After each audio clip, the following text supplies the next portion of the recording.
Yes, ma'am, we are live now. Good evening, esteemed faculty members and all the delegates. Thank you for joining. This is Sahiti on behalf of Shield Connect, welcoming you all for today's webinar, Breast Health and Breastfeeding, organized by Nutrition and Breastfeeding Committee of Safog and Artist. It's my privilege to introduce the MOC of today's webinar, Dr. Divya Singhal ma'am. Ma'am is the National Coordinator of Breast and Puerperal Committee, FOXY, and immediate past President of DGF North Delhi. I welcome you, ma'am, and I hand over the session to you. Thank you, Sahiti. Namaste and a warm welcome to all dignitaries and friends. Nutrition and Breast Committee, Safog, and artists present a webinar on breast health and breastfeeding. We start with a quote. Only those who have learned the power of sincere and selfless contribution experience life's deepest joys. Today we have amongst us our true heroes.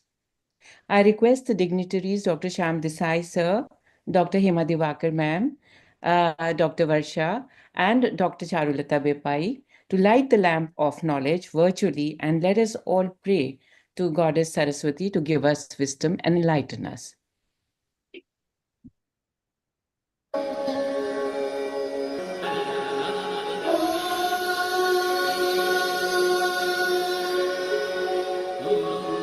Saraswati नमस्तुभ्यं वरदे कामरूपिणि विद्यारम्भं करिष्यामि सिद्धिर्भवतु मे सदा।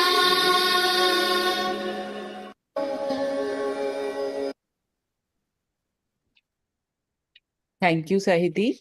So, SAFOG stands for the South Asian Federation of Obs and Gynae. It's an organization specially dedicated to improving maternal and reproductive health of our region, and that is the South Asian region. We are fortunate to have with us President SAFOG, Dr. Shyam Desai, sir, has been past President Federation of OB-GYN Societies of India. He has decades of experience as a well-known professor and has received Lifetime Achievement Awards from FOXY, IAGE for his vast contributions. Sir, we request you to enlighten us with your vision. Over to you. Thank you, Dr. Divya. Dr. Hema Divakar, Dr. Charulata, Dr. Sonia Mandappa, Dr. Saiti Sheel. I am extremely happy to be here and joining you on this webinar. A very important webinar as far as mothers are concerned and breastfeeding is concerned. We all know the importance of breastfeeding and the advantages, but it also carries a little risk, sort of a safety as far as CA of the breast is concerned. And those women who have breastfed are usually, is related to the act of breastfeeding, and therefore we'll have our enlightened guests and invited speakers to tell us about this particular risk. I give all my best wishes to this webinar, and I'm sure all of you will be benefited, all the audience will be benefited by listening to these discussions. Thank you very much, and please go ahead. Thank you, sir. Thank you very much. It's always a pleasure to meet you either virtually or in person. And you are indeed a doyen in the field of obstetrics and gynecology. You have been our past president of FOXY, and you're doing such immense work and guiding us all the while that, believe me, it feels so nice to get a free hand to organize these webinars through Safog under your guidance. And we really genuinely respect your presence and the immense number of opportunities that you keep showering upon us. Thank you, Charulata. Thank you for those kind words. Thank you once again, sir. Okay. Thank you once again, sir, from our side. And it's an honor now to introduce Dr. Hema Divakar, Divisional Director, Well Woman Healthcare Committee, FIGO. She's CEO and Chairperson of ARTIST, which stands for Asian Research and Training Institute for Skill Transfer. She is the UNICEF Ambassador for Impact of Nutrition. She's the spirit and force behind many campaigns. And in her own words, if we don't make our voices heard and which don't reach out to the policymakers, we won't be able to bring about any change. So, ma'am, please share your spirited vision. Over to you, ma'am. Thank you so much. This is more like my Thanksgiving opening remarks, if I may say so, because my first and foremost thanks goes to the Safog team, which is led by our very, very beloved president, Dr. Shyam Desai. It was only because he was to be the Foxy president, I jumped in as the Foxy vice president because I said, great opportunity to work with Shyam, and I must occupy that position and do my best. From then on, even like we say for pregnancy before and beyond, with Shyam Desai, it has been before and beyond the length of my tenure as an OBGYN, even as a student, and as I grew up learning from him and reached where I have, the trust that he exhibits, and as Charu said, the free hand that he gives without any interference, and the immense exposure to our enthusiasm. Really, Shyam, I must thank you very, very much. Without a second thought, without a second word, you said, yes, Hema, just go ahead. And the next thanks, of course, goes to none other than Charulata Bapai, who is a very important key member and an asset to our FIGO Committee on Breast Health, which sits under my division of Well Women Healthcare, and Varsha, who is the key speaker for this webinar, and all the faculty members who are at the very, very interactive panel that we are going to have. My thanks goes to all of them and the young team which Charu has groomed under her, Divya, Yukti, and the rest of the team. We express our sincere thanks as the leadership in Safog, Figo, and Foxy, and wish you all a very, very bright future for various organizational positions beyond your capacity as expert OBGYNs. Third and last of the thanks to the Shield Healthcare, who have hosted so kindly Shield Connect, as we call it, Balaji Sahitya, Mahadevan sir and group, who are very close to our heart. And as Shyam said, webinars we thought Ma'am, we was can't hear you, ma'am. oh, all the way you couldn't hear till now? I can hear. Yes, yes. Audible. Okay. So I said I gave a long speech and nobody could hear. No, no, audible. We can hear you. Okay. Yeah. So Yeah, I could hear her. about you. Yeah. So I will. So all those who I express my sincere thanks. So, So really good. Some is going in buildings so the memory is gone. So we can always find alternate ways what it was to do. Sham was saying that we must be way away or waiting Charu, away, can but I then here invite you now, again, Dr. Charu? yeah, here again, there is a proof that we are doing good. So as a chair of the Safog Breastfeeding and Nutrition Committee, we welcome all the delegates and wish you a great learning experience. Thank you. Thank you, Dr. Hema. You are indeed a powerhouse of energy, and you are so passionate about each and everything that you do that we really, maybe idolize you and hope to have at least a few percent of your energy, enthusiasm for everything. And Artist is such a fantastic organization that you have, wherein you're training so many paramedics for supporting in the hospitals and for these paramedical kinds of activities as a labor birth attendant or as breastfeeding attendants. That it not only helps to generate jobs, but it increases the quality of care that we are providing to each and every patient of ours. So, Madam, Absolutely. Thank you, sir. Sincere thank you for, it's your vision. We are just, following you in your footsteps and just seeing that what would Dr. Hema want us to do, and, what we visualize what Hema ma'am's perfection would want us to do, and we just move ahead in that direction. So I think that we are very blessed today to have Varsha with us today as our first speaker for this first talk in our series. We also welcome Dr. Vidya Thobi ma'am, who is also going to be a part of the convener team for our nutrition and breastfeeding webinar series. Uh, and of course, So Dr. Vidya ma'am, you're here, right? Yes. Yeah, I'm I here, would like but I'm not seen here, but I'm very much part of all the activities of breast health, and I congratulate Charu for doing excellent work in her committee. And I'm always proud of Dr. Hema Divakar for her all activities. We are a part of as a active member of her artist for her. So we are always for. Vidya, Vidya, you are saying that you are not seen. You are my unseen force. Uh, yeah, but I don't know. I'm not a Absolutely. co-panelist or something like that, but I don't know. So anyway, I Thank can you. can see you, no problem. Thank you. Mm. Thank you, Dr. Hema Divakar, ma'am. You are a star blazer, and we really all look up to you. And we want to hear so much more from you always. And before we start the scientific session, I'd like to introduce, though she needs no introduction, Dr. Charulata Bapai, who's the chairperson of Breast and Pure Peril Committee of FOXY.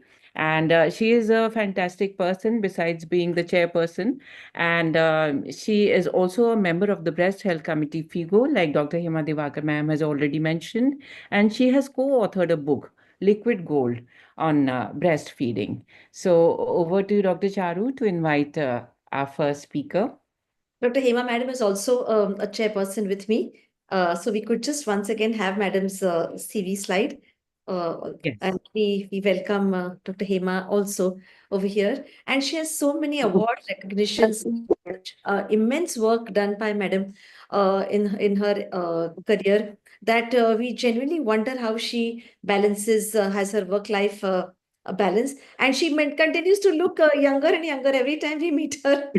That is another thing that we always are so happy to see her. Her enthusiastic smile just makes everything just so positive.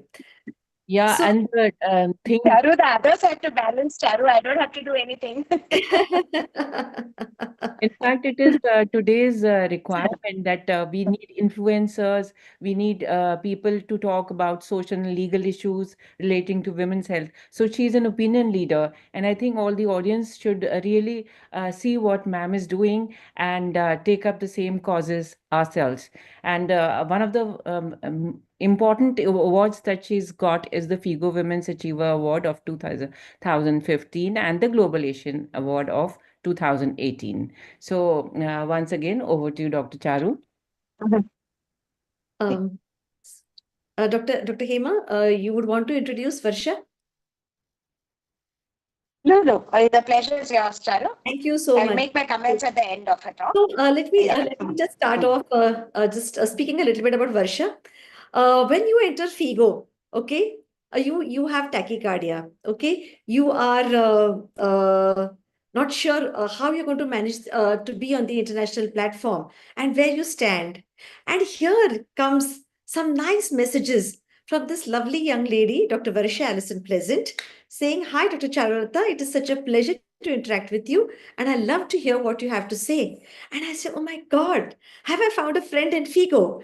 And from that moment, my enthusiasm about the FIGO meetings continued to increase because for that time I thought that yes, I have a friend, and today I'm convinced that I have a friend because just with one phone call, this busy doctor agreed to be a part of our fantastic webinar and gave so much weightage to this particular event. She is the clinical assistant professor in OBGYN. She's the director of the Cancer Genetics and Breast Health Program at the University of Michigan, and she's the member of the Breast Health Committee of FIGO. She always has new ideas. She always has new studies which she wants to conduct, not only in her own town, in her own city, but she wants to have a global event. And she has included all the all the members of the FIGO Breast Health Committee in her study, and that just shows her inclusivity and her passion towards her work so as to do better and better for patients not only in the US but all across the world globally. So, Dr. Varsha, we are really, really very happy to have you here. And I think breast cancer and pregnancy is a rather complicated topic, but I'm sure you're going to do great justice to it. And over to you, Dr. Varsha, for your presentation. Wow, thank you so much, Dr. Charlotte. I felt like I was about to tear up as you're speaking. It is truly an honor and a pleasure to be here today with the entire Safog group. It is very hard to follow Dr. Charlotte and Dr. Hema. I've gotten to know them so well with the FIGO group, and Dr. Charlotte used the word powerhouse, and I would use that word to describe the two of you. And it's just such an honor and a pleasure to be on this call. I'm going to share my screen. Hold on one second.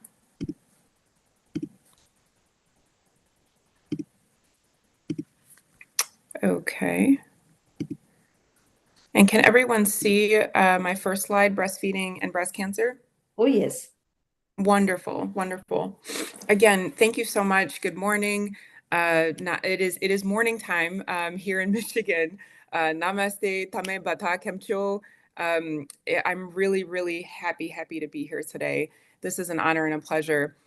Just to give you a little bit more background about myself, one of my amazing colleagues on the call asked if I was an oncologist, and I'm a general OBGYN, and I did specialized training in breast cancer, breast health, and cancer genetics in people with heritable gene mutations that elevate the risk of breast cancer. So what I do is very, very unique, and there's not a lot of providers in the United States that do this specific work. And so we actually started a working group in the United States with the few providers who do this work to get together and talk about issues, because it's a really underrepresented area in OBGYN in the United States. So I'm excited to talk to you all today about breastfeeding and breast cancer. A couple of disclosures. I'm the owner of a company called Pleasant Consulting, and essentially we give lectures and talks about breast cancer, cancer genetics, and racial health disparities. I also want to recognize that data in this presentation is not necessarily reflective of the entirety of all Asian communities. I picked a few studies that I'd like for us to talk about that I thought were interesting, but just understanding that this is not an all-inclusive presentation and that Asia is incredibly diverse. So we're going to talk about breast cancer worldwide, breast cancer, breastfeeding as a protective factor. We'll discuss a little bit about screening and diagnosis during breastfeeding. And then I wanted to just touch on a couple of conditions where we might be asking ourselves, is this benign versus malignant? We'll have a conclusion, and then I'll just ask a couple of discussion questions to prompt a conversation. So let's talk about breast cancer worldwide. So breast cancer is the most commonly diagnosed cancer among women across the globe. I think we all know that, but I just wanted to take a moment to appreciate that. This is an interesting pictorial representation by the WHO, and you can see all of the countries in pink are countries in which breast cancer is the most frequently diagnosed cancer. This is most of the globe, right? That is very, very profound. Globally, there are 2.3 million new breast cancer cases. That was the quote from 2022, and 670,000 deaths. Okay. And I thought this was an interesting representation too, because, you know, in the United States has one of actually the highest breast cancer incidences in the world. So 1 in 8 will be diagnosed with breast cancer. It's about 13%. And when I give talks in the United States, I say every 2 minutes there's a new breast cancer diagnosis. We tend to see a higher breast cancer incidence in countries that have a high human developmental index, right? So you can see Australia, New Zealand, Western Europe, North America have really high incidence compared to places like Western Asia and Southeastern Asia. But then I want you to take a look at the mortality, right? This is very interesting. And just visually, you can see that the mortality numbers are actually quite similar across countries, right? So despite higher incidence in certain countries in the world, the mortality can be similar or even worse in other countries.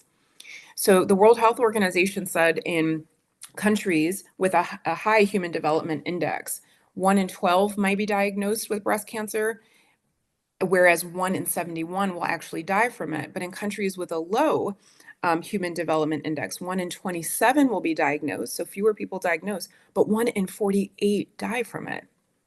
That is astounding, and that is disturbing, and that's a statistic that I think needs to be addressed. Here's another, I'm a very visual person and I like images. So here's another WHO image, and look at high income countries, 9 out of 10 survive. But then look at India, 6 out of 10 survive, right? And even fewer for South Africa. So I think that this is something we need to pay attention to. Here's a table from the American College of Obstetricians and Gynecologists, just pointing out different risk factors for breast cancer. I tend to deal with patients who have the sort of first two risks, strong family history of breast cancer and other cancers, and a known deleterious gene mutation such as BRCA.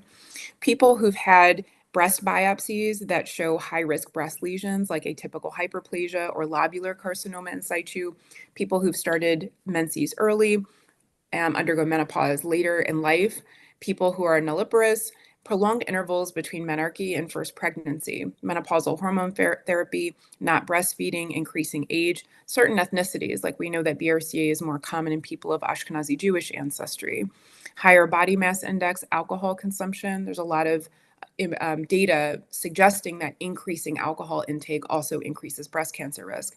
Smoking, dense breasts, and prior exposure to high-dose therapeutic chest radiation. And I just want to point out, I think this is very interesting, that not breastfeeding is really one of the risk factors. It's the only, if you will, one of the few, I should say, protective factors on this list, right? There's a lot of risk factors, and yet this is one of the few protective factors. Just want to point that out. A lot of data in the United States regarding breast cancer risk, but I thought that this one was interesting. This was a 2015 to 2017 national survey of family growth looking at breastfeeding and breast cancer risk. And this one showed a 26% reduced risk of breast cancer if people breastfeed 12 months or more, okay? But later in the presentation, we're going to take a little look at some of the data that we were able to identify from Asia and other parts of the world. So let's first talk about breastfeeding as a protective factor. There's a few mechanisms by which we think that breastfeeding could decrease the risk of breast cancer. Remember that when people are breastfeeding, estrogen levels are low. So the thought is that that reduced estrogen exposure then downstream decreases breast cancer risk. There's also the thought that during breastfeeding, there's a high turnover and proliferation of breast tissue, and that high turnover is potentially shedding and sloughing cells with, say, DNA damage or pre-malignant or malignant cells. So that's another benefit. There's also the thought that breast milk contains anti-cancer properties. So we can see that there are numerous mechanisms of action that could be contributing here. And then I don't want to also ignore the fact that breastfeeding and parity are very much interconnected, right? And we know that increasing parity is also a protective factor in terms of breast cancer. So these two probably play on one another quite a bit. I usually start with benefits of something and then talk about barriers. But I think I wanted to try something different. I want to actually start with the barriers because I want us to end and keep talking about the benefits because there are just so many. But I do want to acknowledge the barriers to breastfeeding. So some of the barriers include a learning curve. So for some people, breastfeeding can come very naturally, and for others, initially, it can be very challenging to latch. And sometimes there are issues on baby's end with latching. And so that could be a barrier. Low milk supply is another one. Social norms, being in environments where breastfeeding is considered normal. Sometimes there's a separation of mother and infant at the time of delivery, which could impede breastfeeding. The lack of information on benefits, right? We have to continue to educate people on why breastfeeding is, excuse me, why breastfeeding is advantageous. Pain can be a huge barrier. Mastitis, and for some people, repeated bouts of mastitis can be a barrier. postpartum depression, which is interesting because some studies suggest that breastfeeding can actually improve depression, and for others, bare issues with breastfeeding can exacerbate depression. Fatigue, lack of support, time to feed and work outside of the home are significant because as we see a lot of shifts happening in various countries where women are starting to go to work, go into the office, be separated from their families potentially during the day and separated from infants during the day, this can create a barrier to breastfeeding. Pumping may be a luxury for a lot of people, right? Pumping involves a lot of supplies, which can be expensive. Even in the United States, there are barriers to pumping, and some insurance companies covering certain supplies and others potentially not. And then for some people, privacy may also be an issue. But let's talk about the benefits because there are so many. The first maternal benefit is that it is free. It is a free way to feed baby. It increases postpartum weight loss, increases bonding. Oxytocin can decrease postpartum bleeding. And for mom, there can be decreased levels of diabetes in the future, high blood pressure, cardiovascular disease, depression, and importantly, especially in the work that I do, decreased breast and ovarian cancer. So I always ask patients about a history of breastfeeding. And for the infant, there are also numerous benefits. Nutritional, the breast milk is very nutritional. It's easier to digest than formula. It contains tons of antibodies, which can decrease the risk of ear infections, diarrhea, respiratory illnesses, allergies. And then there's even data showing long-term that it can decrease chronic disease like obesity, asthma, and diabetes. And again, we're going to focus really on that decreased breast cancer risk here. So this was an interesting study. This was a collaborative group on hormonal factors in breast cancer. This was published in 2002, but this is a really interesting study. It compiled worldwide data on the relationship between breast cancer and reproductive, hormonal, and personal risk factors. And it's essentially looking at cohort and case control studies and across countries. And this study did include data from India, Japan, China, and Singapore. And just look at this. This is, again, just a really great pictorial representation showing the relative risk of breast cancer in Paris women in relation to lifetime duration of breastfeeding. So if you look on the x-axis, the longer breastfeeding occurs over a period of years, you can just see that number, that breast cancer risk, that relative risk going down and down. This is really profound. And the study showed when it was compiling all of that global data that across countries, there was a 4.3% relative risk to reduction in breast cancer for each 12 months of breastfeeding and a 7% reduction for each birth. Another interesting study looking at parity in breastfeeding being contributing factors for geographical differences in breast cancer. And this was basically a study looking at the changes in the evolution of urbanization. And their thought was that this could be contributing to breast cancer risk in Asia. This was a cross-sectional study of over 9,000 women, and they looked at Chinese, Malay, Indian, and other ethnic groups. And some of the factors associated with high breast cancer risk included things like age, like BMI, like breast density. And they found that the breast cancer risk was higher in urban areas compared to rural areas. And they thought that the big contributor to this is partially explained by higher parity in rural areas, as well as higher breastfeeding rates. So they, again, think that a lot of some of the reduced risk is partially attributable to breastfeeding. This is really interesting. And here's another study, potential risk and protective factors in high and low incidence breast cancer populations in Northeast India. This was a cross-sectional study looking at women 30 to 64 years old.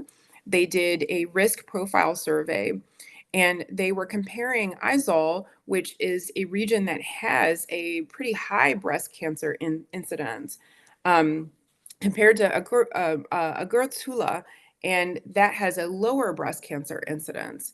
And if you look at this table, I really like this because you can just compare side to side. If you look at breastfeeding in Aizawl, right, you have breastfeeding up to 12 months and you have 531 people. And then as you go down, you see that the numbers get smaller and smaller. And when you get to people that are breastfeeding for 30 months or more, right, that number gets smaller. But if you look at Agartala, right, the numbers kind of start smaller and then they get bigger as you get to more than 30 months of breastfeeding, right? And so again, comparing both regions, you have an average time of 15 months compared to 48 months. You have 92% breastfeeding up to 24 months compared to 88% who breastfeed over 30 months, right? And so this is a really interesting case study because you have these two regions that are not far from one another, but you have a higher risk of breast cancer versus a lower risk, and breastfeeding is a really big factor here. Let's talk about screening and diagnosis during breastfeeding. So let's say patients present with a mass during breastfeeding.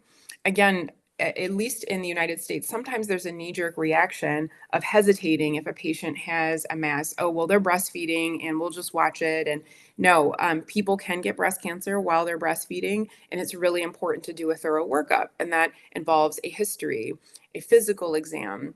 One thing during the physical exam, if the mass is compressed or massaged, does the mass decrease in size, right? And that increases suspicion that this could be a clogged milk duct. But if it doesn't, then that potentially requires a workup. Risk factors, I always ask people about family cancer history. This is really, really important because this is a huge risk factor for breast cancer, right? Having first, second, and third degree relatives with breast cancer. And then considering imaging, again, if during the physical exam, this mass is not going away, it's not changing, it's painful to the patient, and there's a lower suspicion of a clogged milk duct, then imaging can be indicated.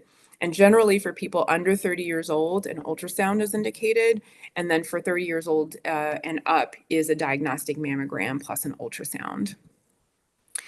And what about imaging during lactation? So generally the imaging, most common imaging, ultrasound, mammogram, MRI, all of this is acceptable during lactation, right? MRI, the one thing to keep in mind is that people have to receive gadolinium contrast through the IV. We think that there are very, very, very small amounts that are excreted in the breast milk, but nothing that is harmful to baby. It's really important that breast should be emptied prior to imaging, just to decrease the kind of radiologic noise that is being seen on the imaging. If there are suspicious findings, really the next step is a core needle biopsy, right? Because we need that for diagnosis. The one thing that I just want to mention here is this is not a common complication, but one that's worth mentioning, is that if you stick a needle in breast tissue for someone who is lactating, there could be an increased risk of a milk fistula, right? And this is a fistulous tract that connects from the ducts and the lobules out to the skin. And this can be really devastating for patients that are breastfeeding, right? Takes a long time to heal. Sometimes it heals by primary or secondary intention, often requiring antibiotics. And sometimes patients may have to stop breastfeeding altogether to drive the milk supply in order for this to heal. What about benign versus malignant? I wanted to touch on mastitis because this is a very common condition that we see, but we also want to make sure that this is being monitored and treated appropriately and that we're not missing a breast cancer here. Mastitis is a very common postpartum infection, very common when people are breastfeeding. The most common organism is Staph aureus. And here are just a couple, not exhaustive, list of antibiotics that are often used to treat mastitis. We always encourage patients to continue breastfeeding or pumping. And if there's no improvement, right, we want to think about MRSA. Is MRSA playing a role here in which patients potentially could get IV vancomycin? We also want to think about imaging, right? If there is a mass that's palpated or if mastitis is just not improving, and if a core needle biopsy is indicated, then it's indicated, right? If there's a suspicious finding. Sometimes breast milk culture could play a role, especially if this infection is refractory to the antibiotics that have been trialed. But another thing we want to think about is often inflammatory breast cancer, there's a delayed diagnosis because providers may think that it's presenting as mastitis and continue treating it as mastitis. So if there's any concern that mastitis is not improving, and any patients that I see with mastitis, I treat them with antibiotics, but I schedule very, very close follow-up because I want to see that rash is, that infection is getting better. And if it's not, again, skin punch biopsy. And I would love to hear everyone's thoughts as to how frequently this is done in India. I would say in the United States, again, a lot of OBGYNs don't know that they can do this because often in the United States, radiologists are the ones doing biopsies, which is sort of widespread. And if there is a concerning lesion on imaging, then usually a core needle biopsy is done by a radiologist in which a needle is inserted into the breast parenchyma. However, if there are cutaneous issues or cutaneous manifestations, then an OBGYN can absolutely do a skin biopsy. And we use the same punch biopsy as we would use for a vulvar biopsy, right? For other procedures that we do in OBGYN, you can use the same tool. And the thought is that you cleanse the area of the breast, you infiltrate with lidocaine, and you can do a 3 or 4 millimeter punch biopsy of the most affected area on the breast, right? And then you don't necessarily even need to suture, but as needed, you can suture the area. So this is something that I really strongly encourage if you're seeing a rash or an infection on the breast or something that is just not resolving, right? Even after a trial of antibiotics, because there's even some studies that show that doing skin punch biopsy, sometimes this is the way that we make diagnoses, either benign or malignant. So I really would recommend that. Here's another pathology that I just want to touch on. So gestational gigantomastia is a rare and devastating condition which involves very rapid and excessive enlargement of the mammary tissue. And while there have been cases of gigantomastia occurring spontaneously, there are a lot of reports of this occurring during pregnancy and postpartum. I actually wrote a paper on this last year because I was seeing more of this in our practice in the United States. The underlying cause is unclear, but it can be exacerbated by breastfeeding, right? So this was a patient that had just delivered, and right in the probably month or two leading up to delivery, and then immediately after delivery, she had this very, very rapid enlargement of the breast tissue. And of course, when you look at something like this raises concern for malignancy, right? Is there something going on? Is this cancer? And there's no strong data to suggest that this condition is linked to cancer, although there have been case reports with gestational gigantomastia being linked to things like lymphoma. But it's still important to rule out cancer, right? It's still important to do a workup. And so, again, in situations like this, I always encourage providers to examine the skin of the breast tissue for ulceration, necrosis, treating the underlying infection if it's present, because it often occurs simultaneously. Sometimes these conditions are associated with autoimmune disorders, so this might be something to explore. And then again, imaging, considering skin punch biopsy to rule out malignancy. And then unfortunately, in situations like this, people likely have to stop lactating, binding the breast, considering dopamine agonists, and potentially supplementing with formula. And again, here's a great opportunity to talk about family cancer history and refer people to genetic testing if indicated.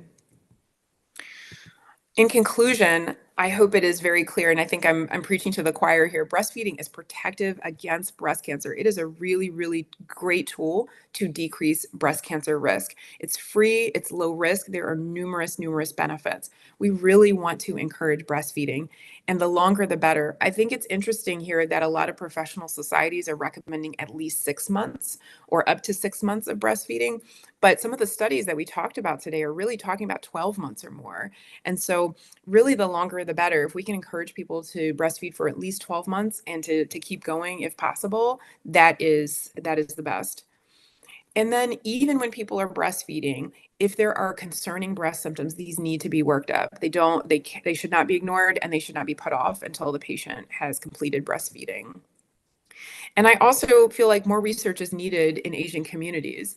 I was not able to find a lot of studies really looking at different, and again, very heterogeneous communities in Asia, and looking at some of the protective and risk factors in these communities.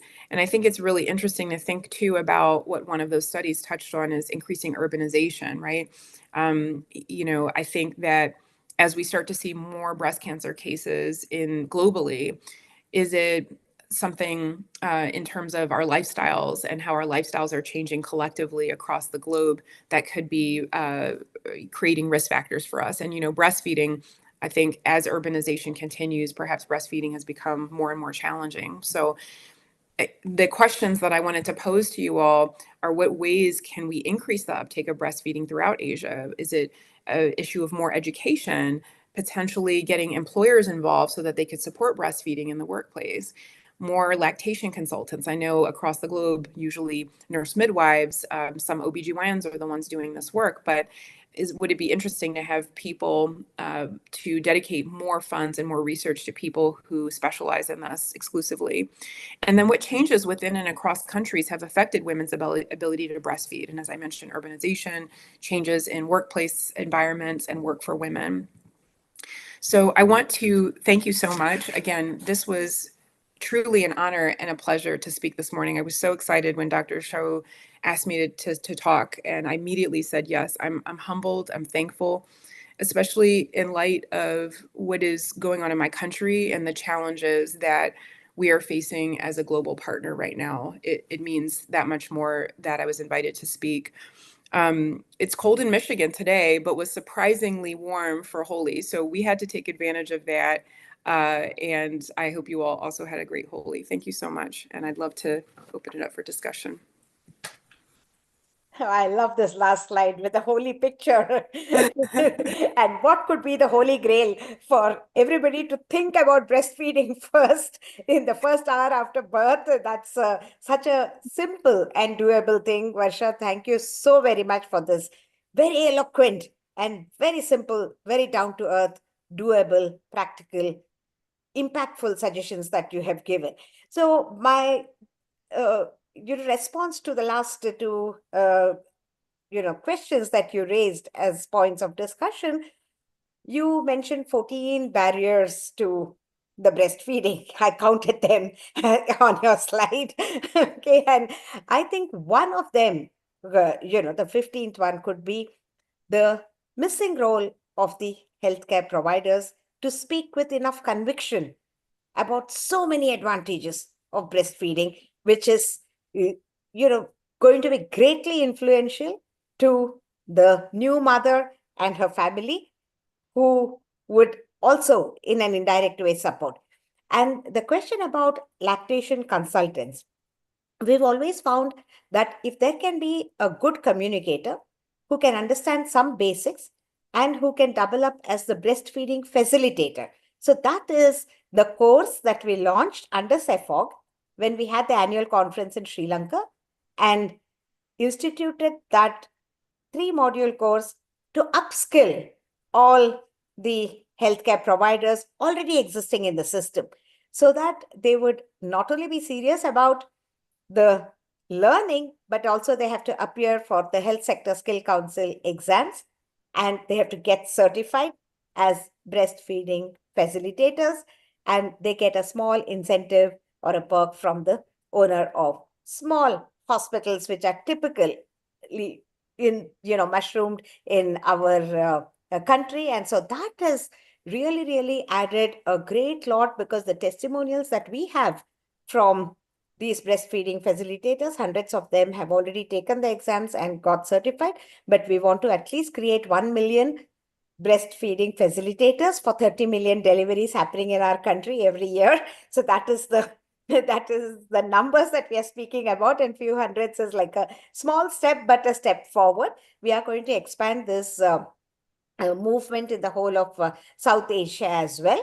The testimonials speak of the fact that how confident they are and how much they find a worth of their self-esteem and self-respect and their self-value in just counseling a new mother and making her bond better and feed her baby better. So that has been really of immense, simple game changer, I think. And the data that you asked for, yes, in Asian countries, maybe we will have you and Charu lead a survey in the South Asian countries through Safog, because the UNICEF data is that 40% of our babies are not breastfed in the first 1 hour.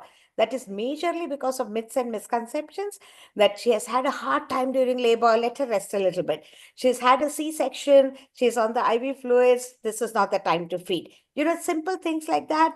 And the family also falls in line with that, thinking that that's the right thing to do. So I think we should do a very simple survey to have the insights into what better we can do in a simple manner. And I think that will go a long way. It will be a good start to this series. If we can back it up with this survey to get some more data from the Asian regions, and I think the FIGO team can really step in to do a great lot on that, and also enhance this breastfeeding facilitators course, which will again, sensitize a lot many, because it's like an orphan. Neither the pediatricians bother too much, nor the OBGYNs in the specialist capacity bother too much, but it is the midsection, those who are in constant touch with the patient, that is the staff nurses, who can do a little bit extra from their end to do the job of the breastfeeding facilitators. And they feel really good about it, because they have recognized it's such a simple thing to do. But hey, why we were not doing this before? That's how the response has been. So I think it was a great start to this series of webinars. Thank you again, Varsha. And we have Charu to make her comments. And if there are any questions, there are one or two questions I can see. Charu, can list them up. And I think our, the Safog Secretary General, Farhana, will be joining us soon as well. So I will let her know as she joins. Yeah. Charu? So that was a very fantastic talk, Dr. Varsha. Very enlightening, very well put forward, very clean and simple take-home messages. I think Dr. Hema has given fantastic inputs from her end. And basically, the artist for her program which she's running, wherein training people to enhance breastfeeding rates is beyond fantastic. And let us see how to take this forward, madam. So, as far as your talk went, Dr. Varsha, we would like to talk about the Indian story of CA breast. We realize that the incidence of CA breast in India is lower than what it would be in the West, as you rightly put forth. But unfortunately, there are two problems here. One is that it occurs at a much younger age in India as opposed to the West. Unfortunately, when we see a 28-year-old with a breast lump, no gynecologist goes forward to ask her about a family history of breast cancer, and no gynecologist even thinks that it could be breast cancer. We have to change our way of doing things, looking towards things, because I'm sure many of us here today have seen, young girls anywhere between 25 and 32, come with a very small lump. When you ask her, she has such a strong family history of either breast, ovarian, uterine cancers, or some other cancers in the family. And if by chance and if by luck you do the biopsy, it turns out to be positive. So the first thing in the difference in India is the lower age at which it occurs. And secondly, as you rightly pointed out, was the higher mortality in India as well as the South African countries, which is a big barrier, which is a big problem.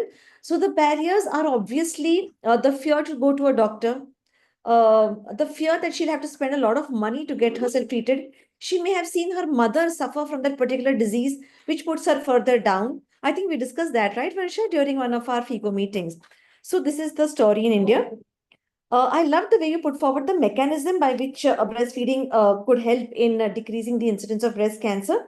And yes, they say at least 12 to 24 months. So as obstetricians and gynecologists, we just tend to ask her, did you breastfeed? She says yes. We don't realize that we have to ask her for how long. Just a 3-month, 4 month, 6 months breastfeeding is not going to be of immense benefit. It has to be 12 to 24 months at least of breastfeeding. And we know that WHO tells us that 6 months of exclusive breastfeeding and at least 24 months of complementary breastfeeding is what will go a long way for the baby as well as the mother.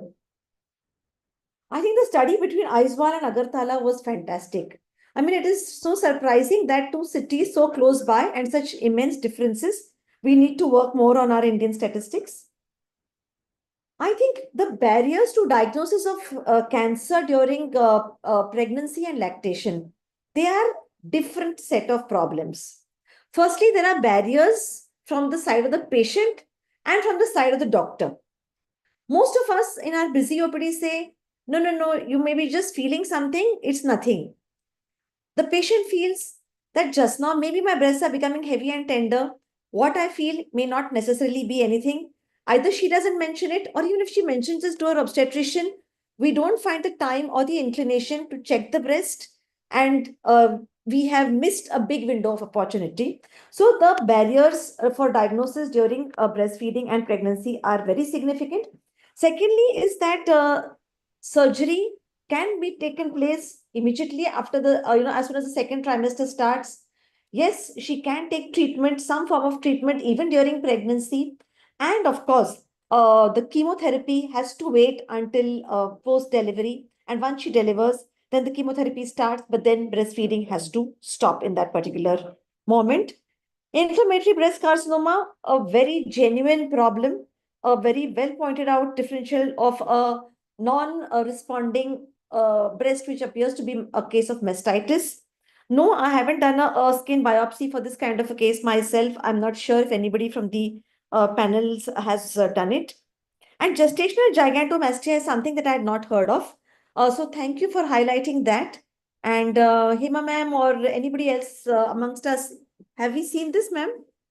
No, I've only seen the pictures because it's like that, none of our patients have got across the mastitis and other things are quite commonplace, but not really the kind of picture that Varsha showed. I've only seen it in the picture, actually. Yeah, She's done and a whole study on it. So, I Mhm. mean, yeah, we need to talk to her in detail about that too. Sure. And I also want to make a mention here of the Rishta program, which we launched last year, Hema Yeah. ma'am. Yes. It was a three-pronged approach. Mm. One was to train the obstetricians. We had our CMEs all across the country. Yeah. 40 CMEs were conducted to increase the obstetricians' awareness about breastfeeding. Mm. The second prong was the paramedical staff, which you are a pioneer in, and we had a lecture series in 7 different regional languages of the regional languages of India, which are the commonest ones. And we trained close to 1,500 paramedical staff. They had a pre-test and a post test over there. And we realized that, yes, they had a significant improvement after the lecture series, which was designed for them. So I really wish they would have continued it this year, because nothing happens without funds. But madam, we really have to see how we can, generate funds for these kind of No, in fact, series. Charu, the same organization which funded you for the Rishta recognized that we need to be a little more serious about actually empowering them with the correctness of the knowledge and getting them to appear for an exam, certify, and make sure what the quality is. So they have expanded this program, and they're funding for about 10,000 nurses in a program called Janani.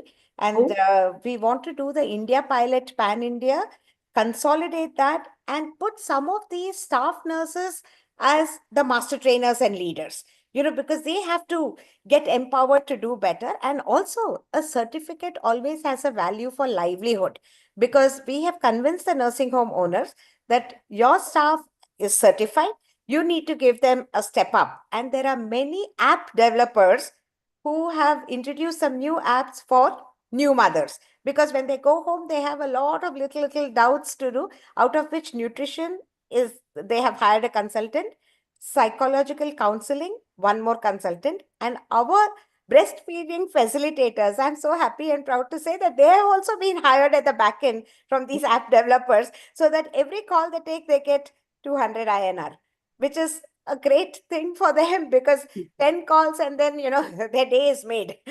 So that is how we have to spin a wheel within a wheel, and also make them realize there is something in it for them also. So then it is a two-way thing. There's a lot in it for new mothers, and there's a lot of relief for us as OBGYNs who always wanted to implement this.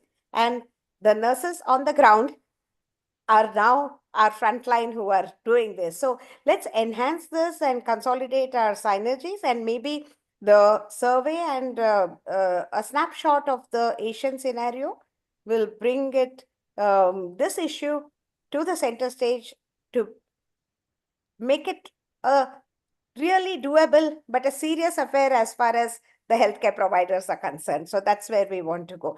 And in the interest of one question was there in this question box. So this, what is the best antibiotic for mastitis? Yes. So I think we usually prescribe cephalosporins for this particular problem. And we thankfully have a beautiful panel coming up, which is on the barriers to breastfeeding and how to enhance lactation. So we will definitely be discussing that. We tend to give a lot of amoxiclav in India. But that is one drug which we do not really advise because it can cause necrotizing enterocolitis in the newborn infant. And so it is cephalosporins and clindamycin, which are going to be used much more for this. One last, thought-provoking question to Varsha, Charu, and the team in FIGO and our leaders here. Oftentimes, when we wanted to create a checklist of well women clinics, what they should be doing, should they be guiding their patient for the self-check of the breast?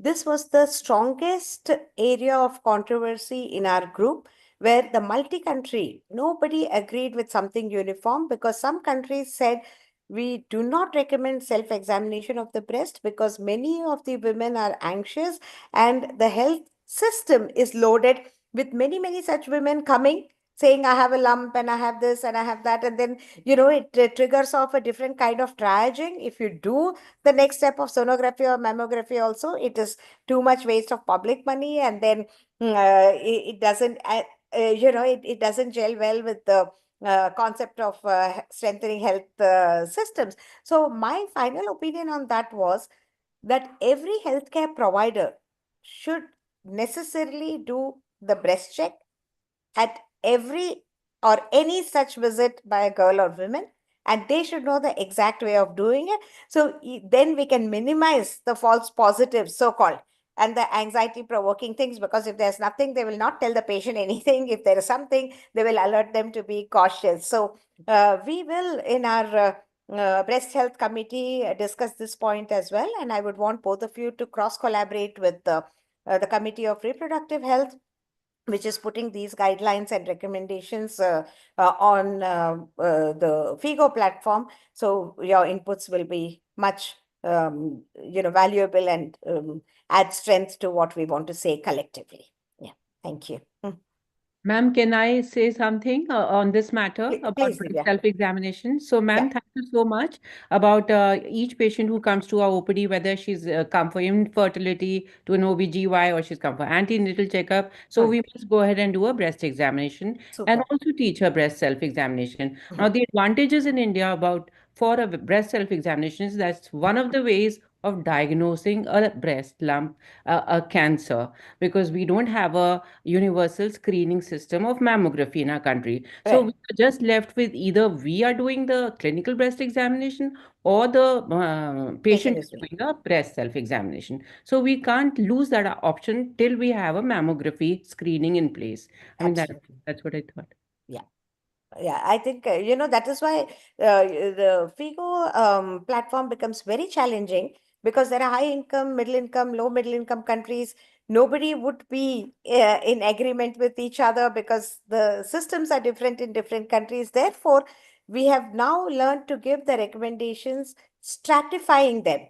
This is the least you must do, this is desirable, and this is ideal. So you start doing the least and then step up into what next you can do and then go to the ideal platform. I think that is a very logical and a mature way of thinking, which we should also, across the globe disseminate in the same manner. Because within our own countries, Divya, there are few pockets which are like high income countries. They want everything done.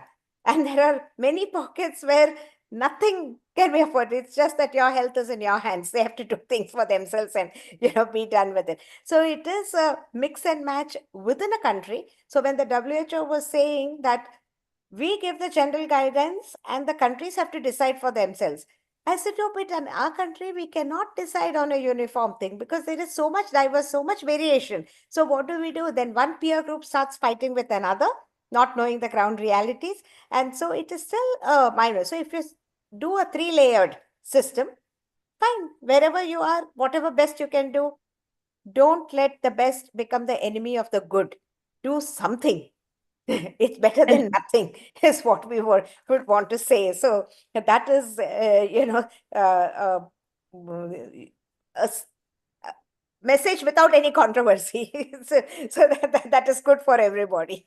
Yeah. But Varsha, thank you so very much. It was so crisp. It'll be a memorable talk in our own heads for all Lovely. times to come. Yes. Mm. Thank you. Thank you so much. Thank you. So thank you so much, Thank you, Dr. everyone. Varsha. And thank you so much, Dr. Hema Divakar and Dr. Charulata, for your great inputs. And now moving on to our second session. So we have a panel now on breastfeeding and breast cancer risks and benefit. And who else should be the moderator? And then Dr. Charulata Papai. Ma'am has already been introduced, but then still on a personal level, she's one of the most hardworking chairpersons of a subcommittee in FOXI, and she's really doing great work. And we are so honored to work with you, Dr. Charulata. Welcome you once again. Thank you for those kind words, Yukti. And I really take immense pleasure in welcoming all my esteemed panelists for today's panel discussion, which is on empowering women. And here we are today to clear the myths about breastfeeding and how are we going to increase the incidence and rates of lactation among our patients. So our first panelist is Dr. Vaishali Chavan. She has immense a number of degrees to her credit, but she has the most important thing why she is here today is because she has been the chairperson of the perinatology committee of FOXI, and so her inputs regarding breastfeeding are going to be very important to us. She is the clinical director of the Cloud9 Hospital, Kalyani Nagar.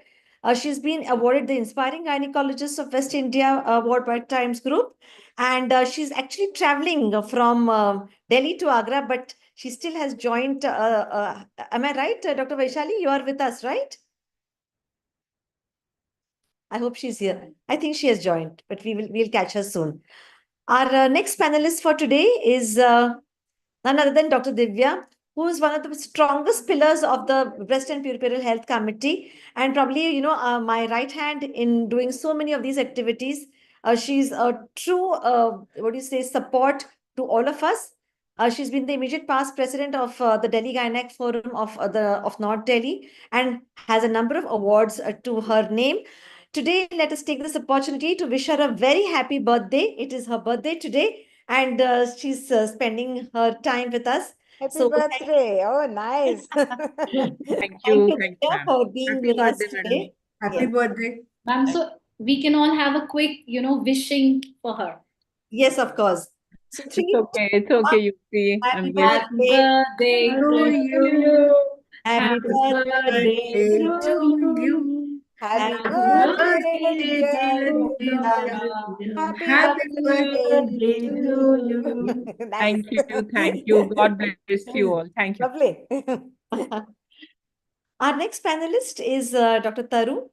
Yes, she is again, a very strong pillar of the committee. She is so adept at designing quizzes. She's so adept at making wonderful slogans in Hindi and English, and she's so adept at at the entire making a pledge, designing poetries, designing a program. That once again she is a boon to the committee. She's been the past secretary of the Jaipur OBGYN Society, and she's a consultant and director at Bansal Hospital in Jaipur. Welcome, Dr. Taru. Thank you. Dr. Pradnya is unable to join us today because she has an acute abdomen and she's probably has appendicitis. She's in the hospital. We wish her a speedy recovery. We're going to miss you, Dr. Pradnya. And of course, Dr. Shailaja Mane, professor and HOD of the Department of Pediatrics at Diva Medical College, Pune. She is again a fantastic, supporter of breastfeeding. She will make sure that she will go to any extent to attend CMEs, organize webinars, organize events in support of breastfeeding. So I think today we have an esteemed galaxy of people here to share their knowledge about breastfeeding. Last but not the least is Dr. Sonia, a very good friend, a truly intelligent person, always talking to the point and precisely. She's currently the secretary of the academic wing of Kasoga, which is a very big post that she holds. She's been an advisor to the Breast Imaging Committee, advisor to the Safe Motherhood Committee. And whenever we meet, it is not only about fellowship, but it is also about academic interaction with Sonia. So welcome, my dear Sonia, to this wonderful panel discussion. So we've been allotted 50 minutes. I think that we are going to touch upon the most important topics about the barriers and the various difficulties that mothers are going to face during breastfeeding. And so Charu, you haven't introduced Yukti. Dr. oh, I'm so sorry. Yukti. I'm so sorry. Yukti, another very, very talented person. Again, always present whenever we need her help and extremely good, not only with infertility and IVF, but also with breast health and breastfeeding. She is a consultant from Delhi. Welcome, Yukti. She is almost invariably a very pleasant and charming personality. And so we always have her to conduct most of our programs. Is my slide visible? Yes. Yes. All right. So breastfeeding is a mother's gift to herself, her baby, and the earth.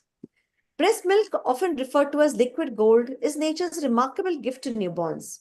It goes beyond mere nourishment, fostering a profound bond between the mother and the child and laying the foundation for a lifetime of health and well-being. Breastfeeding is the single most cost-effective intervention for reducing morbidity and mortality in children. However, it is not an easy task at all. There could be a number of difficulties that the new mother has to face. And that is exactly what we are going to discuss here today. Aniket me panel discussion मध्ये आहे panellist नंतर करते Yukti, could we start off with what are the commonest challenges to breastfeeding? Yes, ma'am. So, ma'am, first of all, the challenge would be, the patient herself feels very low on confidence. She might feel that she'll have less of milk, or she might have too much of milk. We would result in, maybe engorgement. Then at times, they have some debilitating illness, some medical disorders. So they are, troubled with that. And maybe there is a history of previous breast surgery, or there are, nipple is another problem. So many patients face either it's a retracted nipple or it's a cracked sore nipple and she's unable to breastfeed. So these are all like basic problems, and especially in our Indian setup, and a little away from the urban setup, you have so many women who are facing all this alone. They lack support system, so there is nobody who to help them out, or to probably just show some compassion towards her, that it's okay, you're going to be through with this. So I feel these are like a few challenges which they face. Considering that India is a family-centric country, in spite of that, we talk of lack of family support as an important reason, because there are so many myths that surround breastfeeding, and each one has an opinion about breastfeeding. So they are going to just very often we see that the mother or the mother-in-law end up tormenting that poor young girl with so many instructions that it just becomes lost and doesn't know what is the right way out of this entire situation. I think I want to add one more challenge Yes, to please. this, because in India there's small places to live and it's a crowded, and the Yes. same room everybody is there and the mother is not able to feed properly because of shyness. This is also a I big think that is a challenge. very, very important challenge, because we also see in our own private hospitals that there are so many people who will come to visit that young girl after she has delivered. Her father-in-law, her mother-in-law, her cousins, some male relatives also. And how is she going to be comfortable even, trying to feed the baby in front of so many people? And so this is definitely one of the biggest things. So we feel that, breastfeeding in progress, do not disturb, should be something important put outside every room, because the woman definitely needs her privacy. The other way around is also because the patient is just delivered. The Yes. family challenges, they want the mother to rest. That is also Yes. another spectrum where we have challenge in counseling them that the first are. Anyway, I think we'll discuss again this. Absolutely.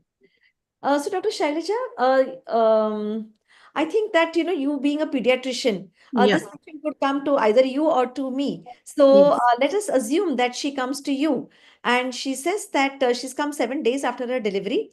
She's Mhm. anxious and she's producing less milk, is what she thinks, because her baby is crying all the while and the baby always seems to be extremely hungry. So, how will you go about speaking with her?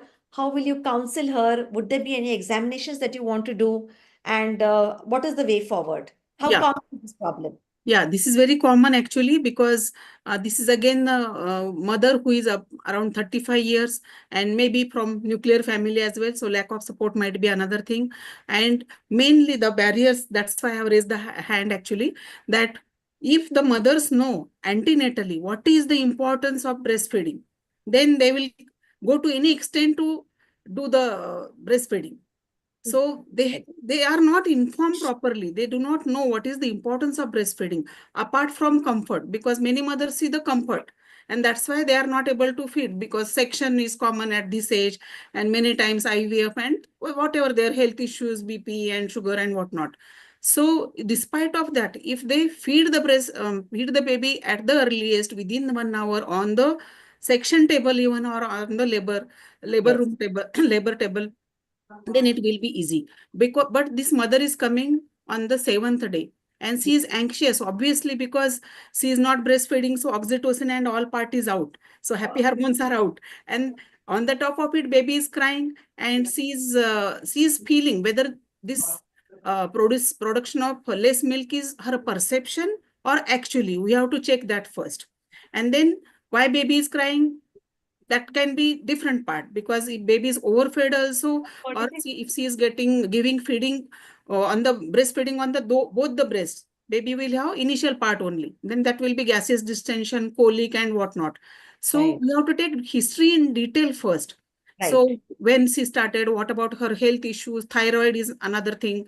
So all this medical history we have to take, and whether she had started breastfeeding at the earliest, and if she had not, then what is the situation of the production of less milk, or is it a perceived less milk? We have to check that. Then count of the nappies, or how many times baby is passing the urine, and whether baby is what color of motion baby is passing, because we all know, say, for transitional stools should be there, or it should be actually on 7th day it should be pure breastfeed stools, golden color stools.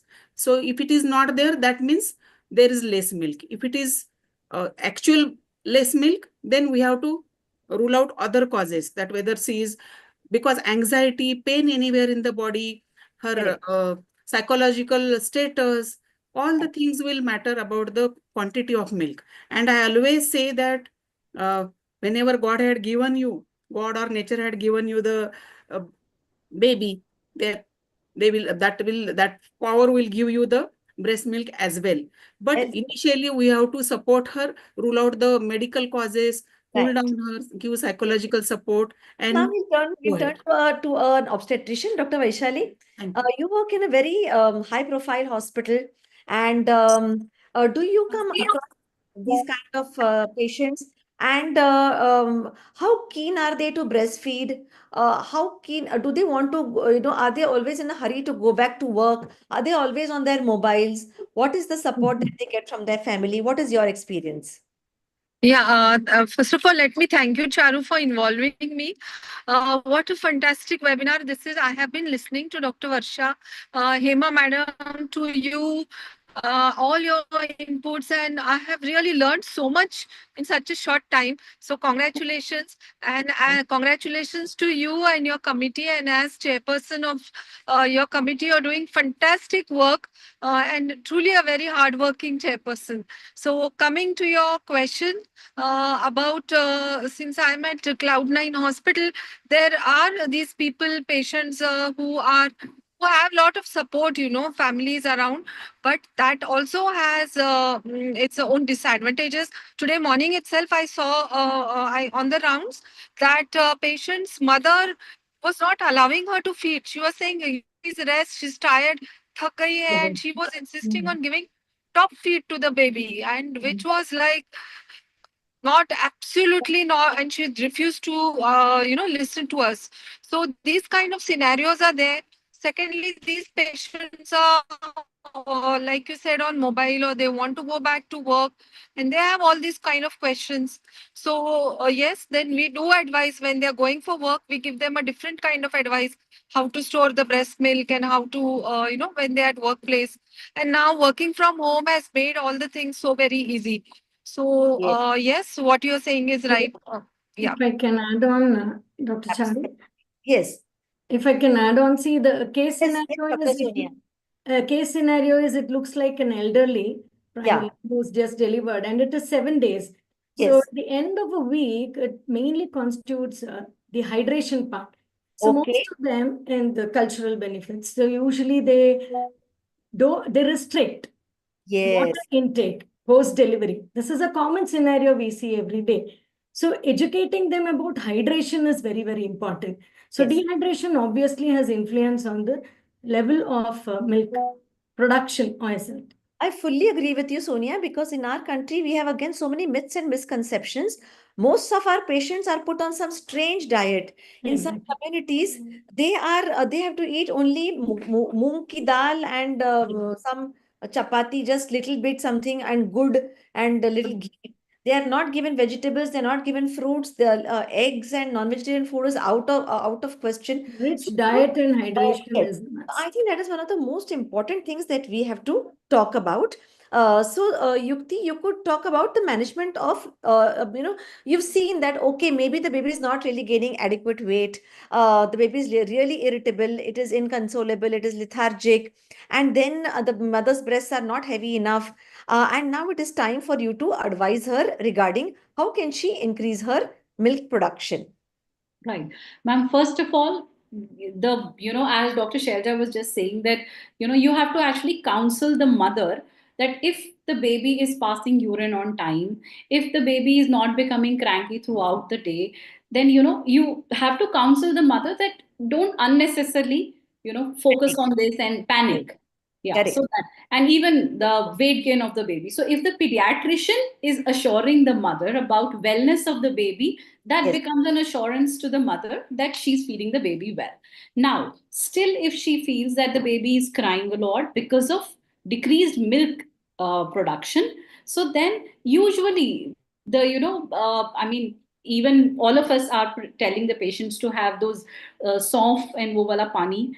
And Yes. other one, Shatavari powder is a good Yes. supplement that Yes. all of us are prescribing. And Galactobox is typically something that we helps have to also. discuss about. Yes, Yeah. Galactobox do help. We are all very well aware that they have been going on since time immemorial.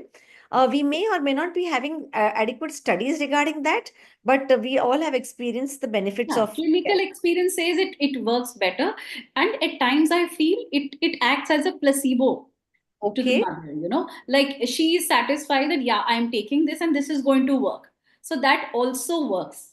absolutely. Yeah. And again, I think the pediatricians also focus on this whenever the mother takes the baby for initial checkups. And as gynecologists, all of us, our staff nurses are well, aware of the positioning of breastfeeding.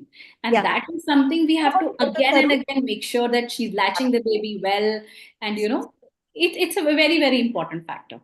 So keep on feeding, keep on pumping every 2 hourly. The process has to go on. It's extremely boring. It is extremely irritating. It is extremely, it causes a lot of fatigue to the mother. But if she does it in the initial days, then the rest of her months are going to be like, picture perfect. So we have to just guide her that it's a little difficult phase for her, but she has to be at it and she has to continue doing the same. Yeah, madam, actually nowadays there is a trend of they bring the pumps on their own without prescription, without advising by a pediatrician also, any healthcare worker, gynecologist, obstetrician, anybody.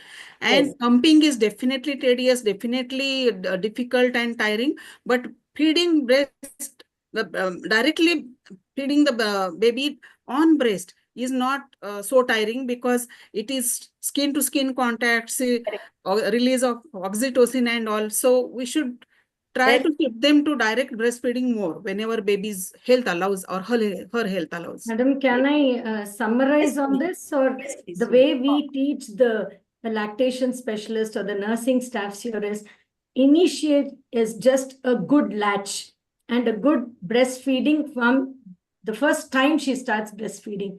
So the mnemonics I say is BREAST. B is bring the baby to the breast, not the breast to the baby. That's the first thing. R is respond to the early cues of the baby. The Well baby said. gives us the clue and then you respond to it. E is to encourage skin to skin contact. That is very important. A is, as madam said, avoid pacifiers, breast pumps, bottles, and initiate direct feeding.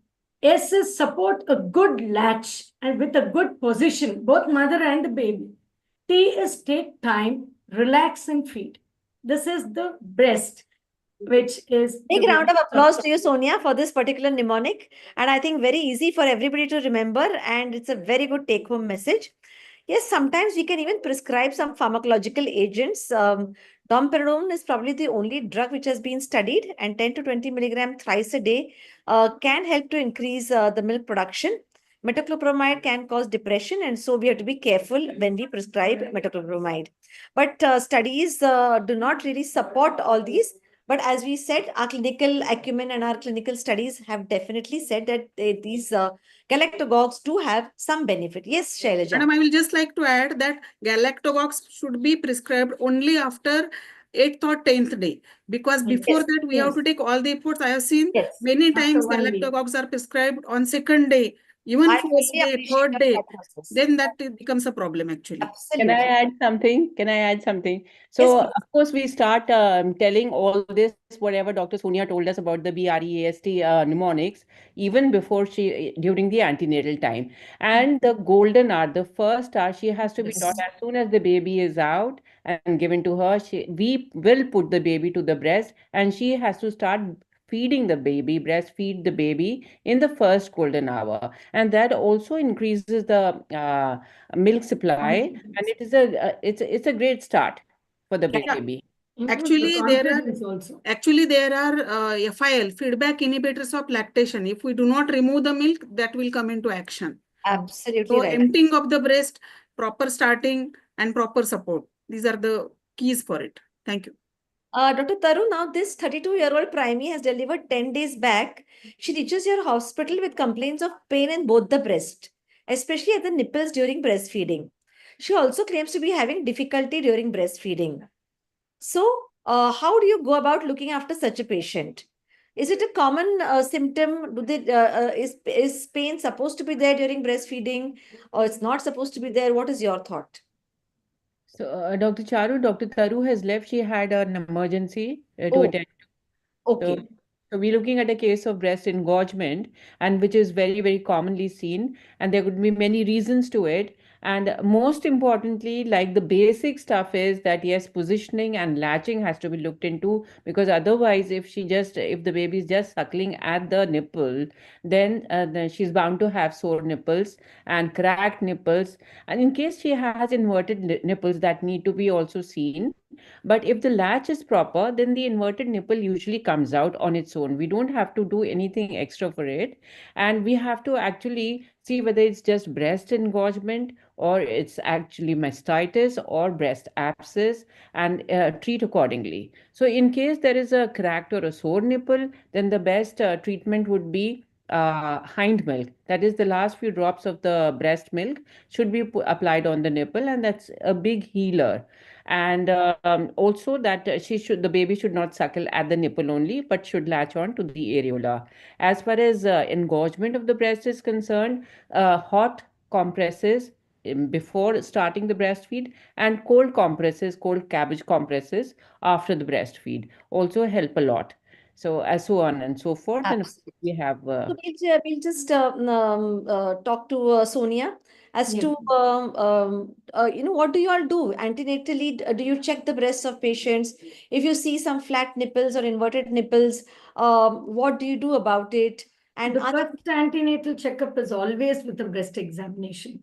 Either it can be the nipple, the placement of nipple, and any lumps or anything. Just to mention this, when I was an undergraduate, I had seen a mammary line. There were almost 9 nipples in the mammary line, but then there was no and these patients, they photos. There is dripping of milk through Yes, these yes. nipples. And So, we have excised these nipples after the delivery. yes. You know, But then that was not an era of WhatsApp and Zoom, so we correct. couldn't click pictures. But then I was trying to track the patient as them. But then the first antenatal visit is the breast examination, which is inclusive of all. If there is an inverted or a retracted nipple, we counsel the patient then and there. But now we have understood that we are not supposed to massage or pull the nipples and try to syringe it antenatally.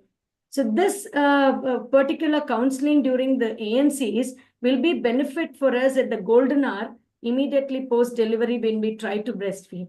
But then there is some, yes, there's something called a pinch test. What we do for make a mention of it on our antenatal card. antenatal card. Because, you know, they are already so fearful of so many things. I think this generation is very afraid of the whole pregnancy, afraid of childbirth, afraid of breastfeeding, that if we tell them that, oh, that there's appear to be inverted nipples or flat nipples, she just may get even further, put off about the breastfeeding part of it. So it is just best that we just make a mention of it on our antenatal card, and we have to make sure that we just look after her a little better in the post delivery period, and make sure that she's breastfeeding well. Because we all know that the baby latches on to the nipple as well as the areola. And it is the pressure on the areola that causes the release of the milk. So yes, we can use the syringes to pull out the nipples also. That is not a problem. But we antenatally, as you rightly said, Sonia, we do nothing about this. Okay. So we just talked about the sore nipples, where the hind milk is probably the best thing.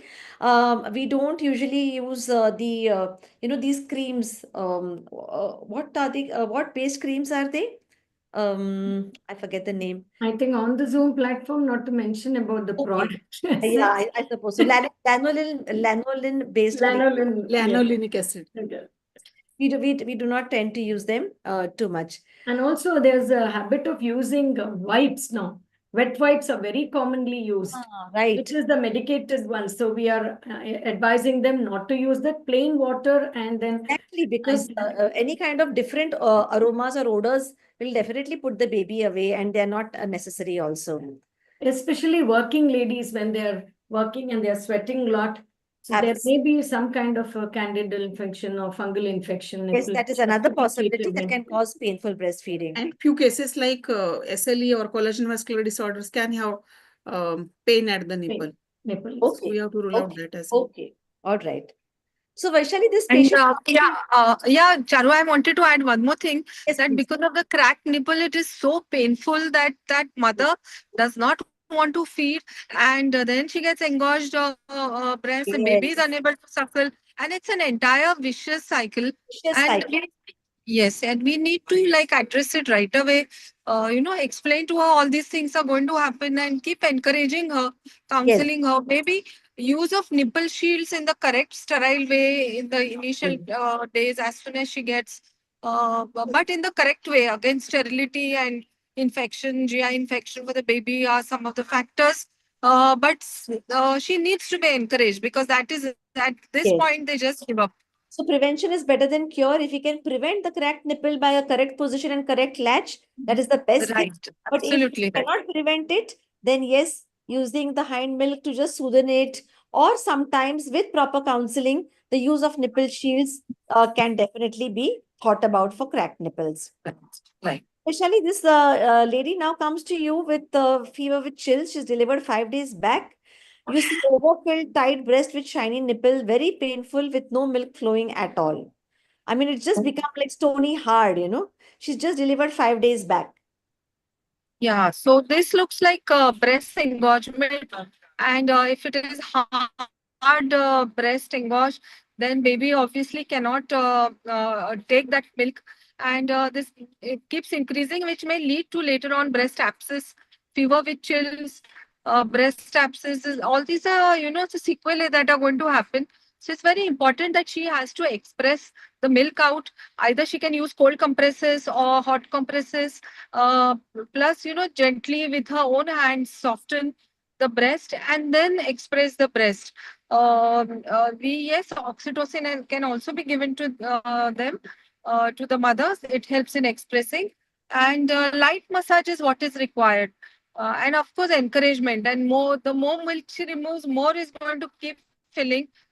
It is not a one time thing, that also needs to be counseled. She has to keep doing it every hourly to hourly till her breast becomes soft. Absolutely. So importance of this has to be explained. Yeah, yes. That is right. The And common scenario when actually they are not breastfeeding, they feel that वो waste हो जाता है, इसलिए ऐसे नहीं निकालना है. मैं sometimes it does happen that they don't want to express and discard. That is when I think we see a lot of engorged breasts. yeah, so we have to just guide them about storage of milk also, which we will be discussing in probably the next cases. But yes, I think, counseling and only counseling, helping her out, being there as a strong support is going to definitely help. And all these methods are going to be of immense value. Madam, can I add?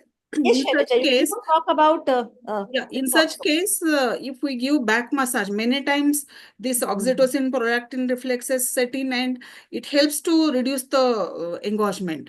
Absolutely. So the back massage will relax her mind and body, both things. As you rightly said, oxytocin, which is the positive hormone, that gets released and that can also help. So would you want to, Shailaja, can you tell us what do you think about this breast milk expression? Whether it should be done with the hand or whether it should be done with the pump, and how it should be done? Actually, because each and every mother should know how to express.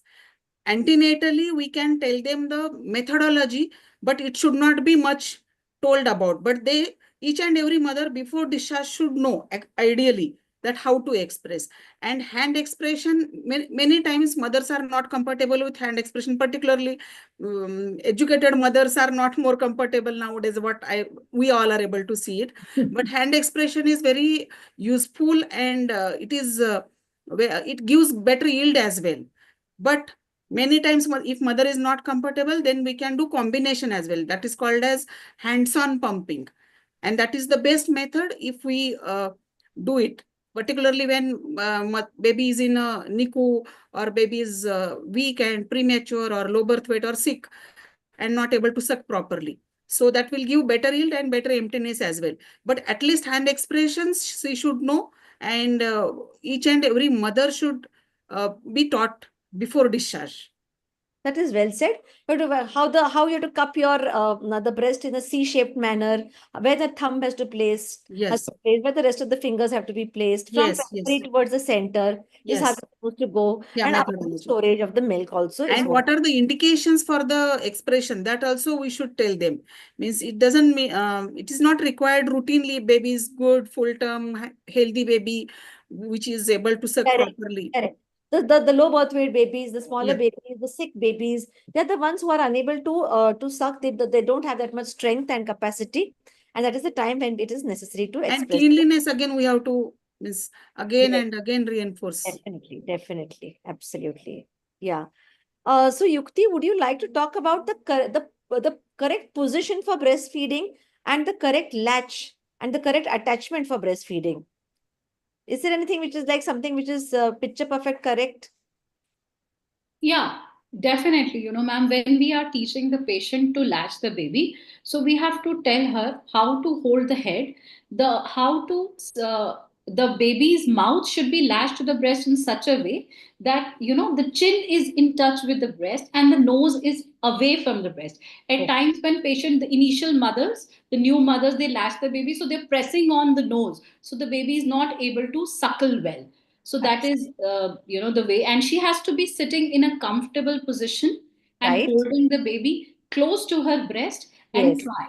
And also, again, as you rightly said, the key is counseling and reassurance. You have to reassure her that, it'll happen. You just have to go on retrying, because the baby is also learning to suckle and you're also, trying to feed the baby. Absolutely. Very often we see that the mother bends forward towards the baby, and then it causes so much of her own backache. It is the baby who has to be coming onto the mother's And body. as Dr. Sonia was saying, bring the baby close to the breast and not the breast close to the baby. Yes. And what about Divya? What about the different breastfeeding positions that we talk about? Yeah, so Anything there are 100% right? Anything is not too right? What is your opinion? So there are a few positions which we can tell them about, and there's the cradle position, the cross cradle position, the football position, the lying down position. So these are four main positions, and especially for patients who've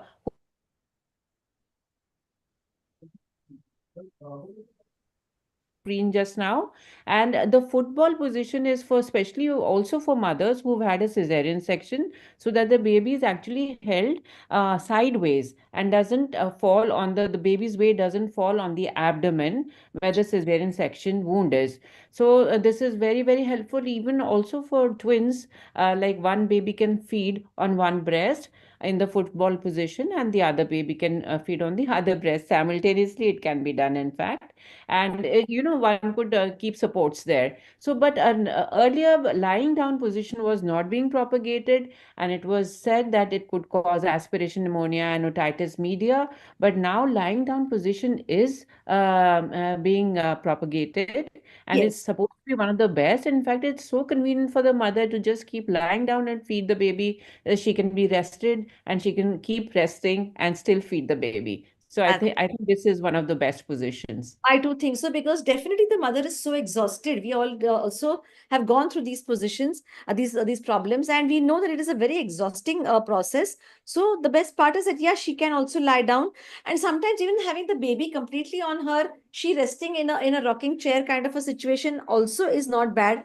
The skin to skin contact remains. Another thing that we would like to discourage over here are those feeding bras which come where only the nipple is exposed. This is the stupidest thing that has been invented, I Yes, think. madam. Yesterday only I have told to one mother in my Did OPD. not. That's right. Because there is no skin to skin contact. There is that entire thick cloth coming in between the mother and the baby. And how are we even going to expect any kind of breastfeeding to occur in the correct way in these kind of conditions? Well, yes, Dr. Char. In The preterm, last image that you showed, sorry, the Yeah. one in which the central position, yes, this right one. Hmm. So this is the Australian hold position, and it is also can be used for kangaroo feeding. So in fact, it's one of the best positions, especially for preterm babies, where the baby is already in skin to skin contact with the mother in the Correct. kangaroo hold, and also the suckling becomes much easier, and breastfeeding becomes much more frequent and easier. in Absolutely. preterm babies, the designed breastfeeding pillows gives more confidence to the mother to hold. I do think that nowadays the newer pillows or the newer some devices, those things which they use, they if they're comfortable, then that's great, because yeah, it gives a nice resting platform. It's I more think clicking onto the mother and the baby. Skin to skin contact is better that way. correct. It is. So we talked about these breastfeeding positions, and Yukti, just a spot diagnosis, and how do we go about treating it? Is Yukti here? Yeah, ma'am. Yeah, very much. Yeah. Yeah. Just trying to unmute myself. Yeah. So full-term fetal LSCS, fetal distress pack. So this looks like a breast abscess to me with engorged breast, probably. Absolutely. Do you see it commonly in your practice? Anybody can take this question. Because I think the incidence is decreasing. I mean, Decreasing now, that's what yes. I think so. The antenatal counseling has helped us a lot in this. Probably, that is right. Yukti, how do you treat these patients? How do you look after them? Yeah, ma'am. So first of all, we'll have to, since this woman here, so she's just post LSCS, so we can, probably give her some antibiotics, and also we'll have to see how much is the breast abscess. I mean, if we need to do an incision or drain it or something.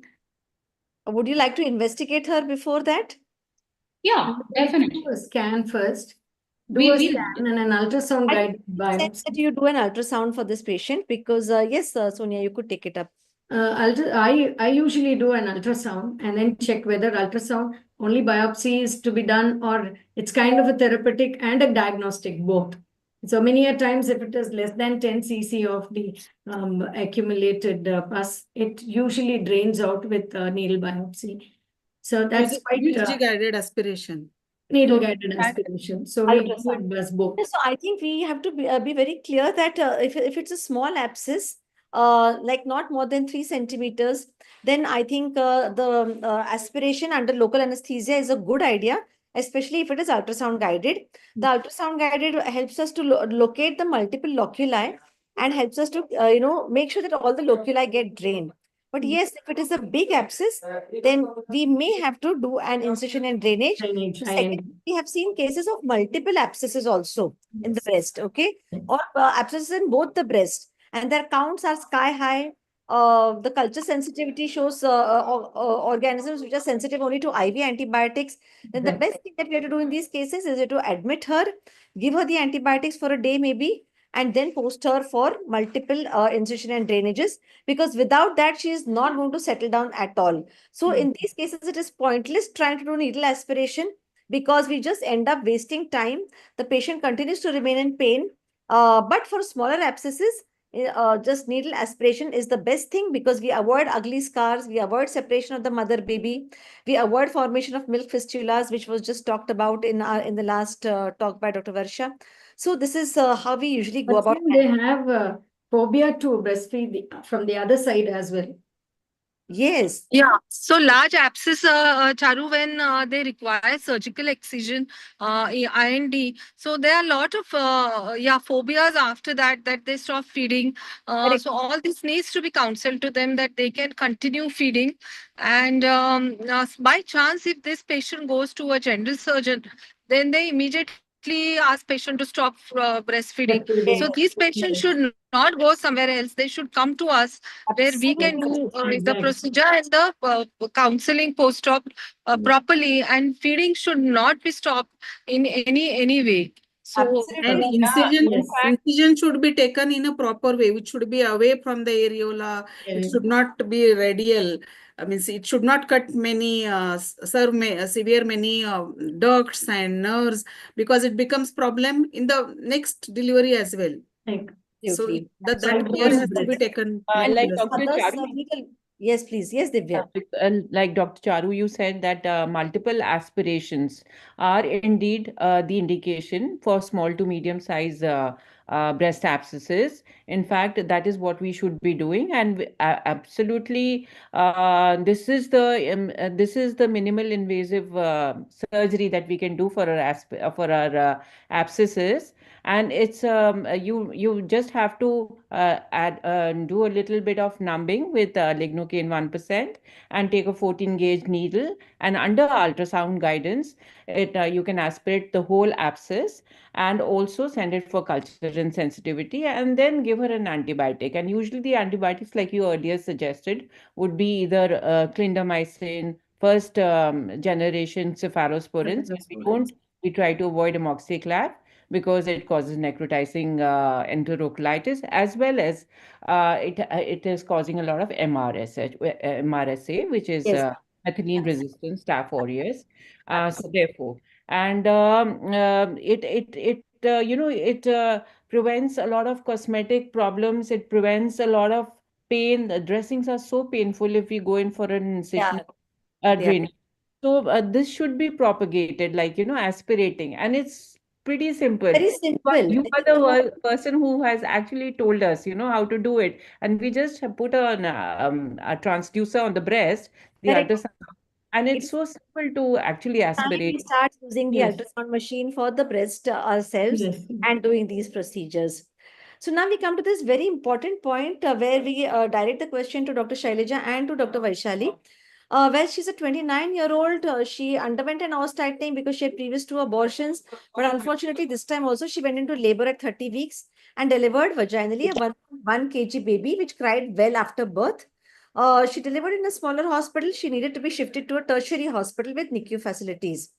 Now we need to know how we are going to look after the mother, how we are going to look after the baby, how the breastfeeding should continue, because this is a very common scenario. How much ever we think that it is necessary that the mother delivers in a tertiary center, blah, all these things, but we know it doesn't happen. Yes, so let's address this situation and let us find the best way out in these cases. Yeah, What do in we do? such case, before shifting, we have to counsel antenatally also that you are undergoing os tightening and all. So you have to take rest. And if such thing happens, we have to shift and we have to take care of you also and baby also. So little bit she is mentally prepared and less anxious. And then whenever such situation occurs, we have to at least show.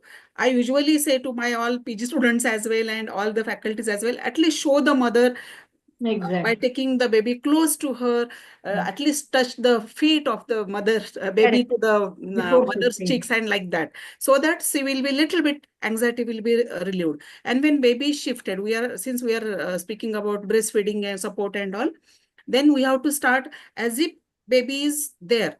That means we have to start expression of the breast within 1 hour. Correct. That's Because very if we important. do not do that, like syringe, collect the drops of means Milk. what we say, whatever colostrum or whatever liquid gold comes, collect the drops and send that for mouth painting to the NICU, so that all gut flora, gut microbiome, and the number of benefits, we all know that.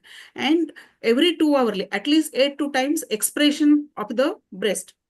That may be hand expression with pump, hands on, whatever it is. And at least one time at the night, we have to do it. Because this is 30-weeker baby. Whenever baby is better, that baby will need mother's milk. If we do not express, that is the common problem here. If we do not express the milk of the mother, whose baby is in NICU, that mother goes into reduction of the milk supply because of FIL and all those things.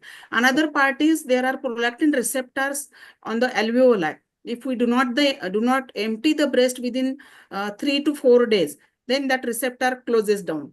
So whatever efforts we take later on, it will not give fruitful to the extent whatever we expect.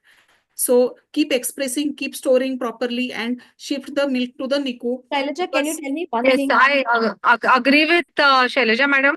What she said is absolutely right. So when the baby is shifted, the mother is with us, obstetricians, and we should really encourage her to express breast milk. And once the baby stabilizes, from NICU, we always get a message that send mother's milk. And if Yes. baby is stable, we also send the patient directly to the Mother, NICU yes, to see the KMC baby. member. And then KMC is very important. Yes, Putting yes. the baby mother chest, skin to Yes, skin. yes. And in fact, the baby can smell, that Correct. the mother's milk is there and turns head towards the breast. So these are some phenomena which have been observed. And skin to skin, because of KMC, the milk production improves for the mother. And as the baby becomes bigger and stronger, now at 30 weeks, the sucking reflex is not there that much for the baby.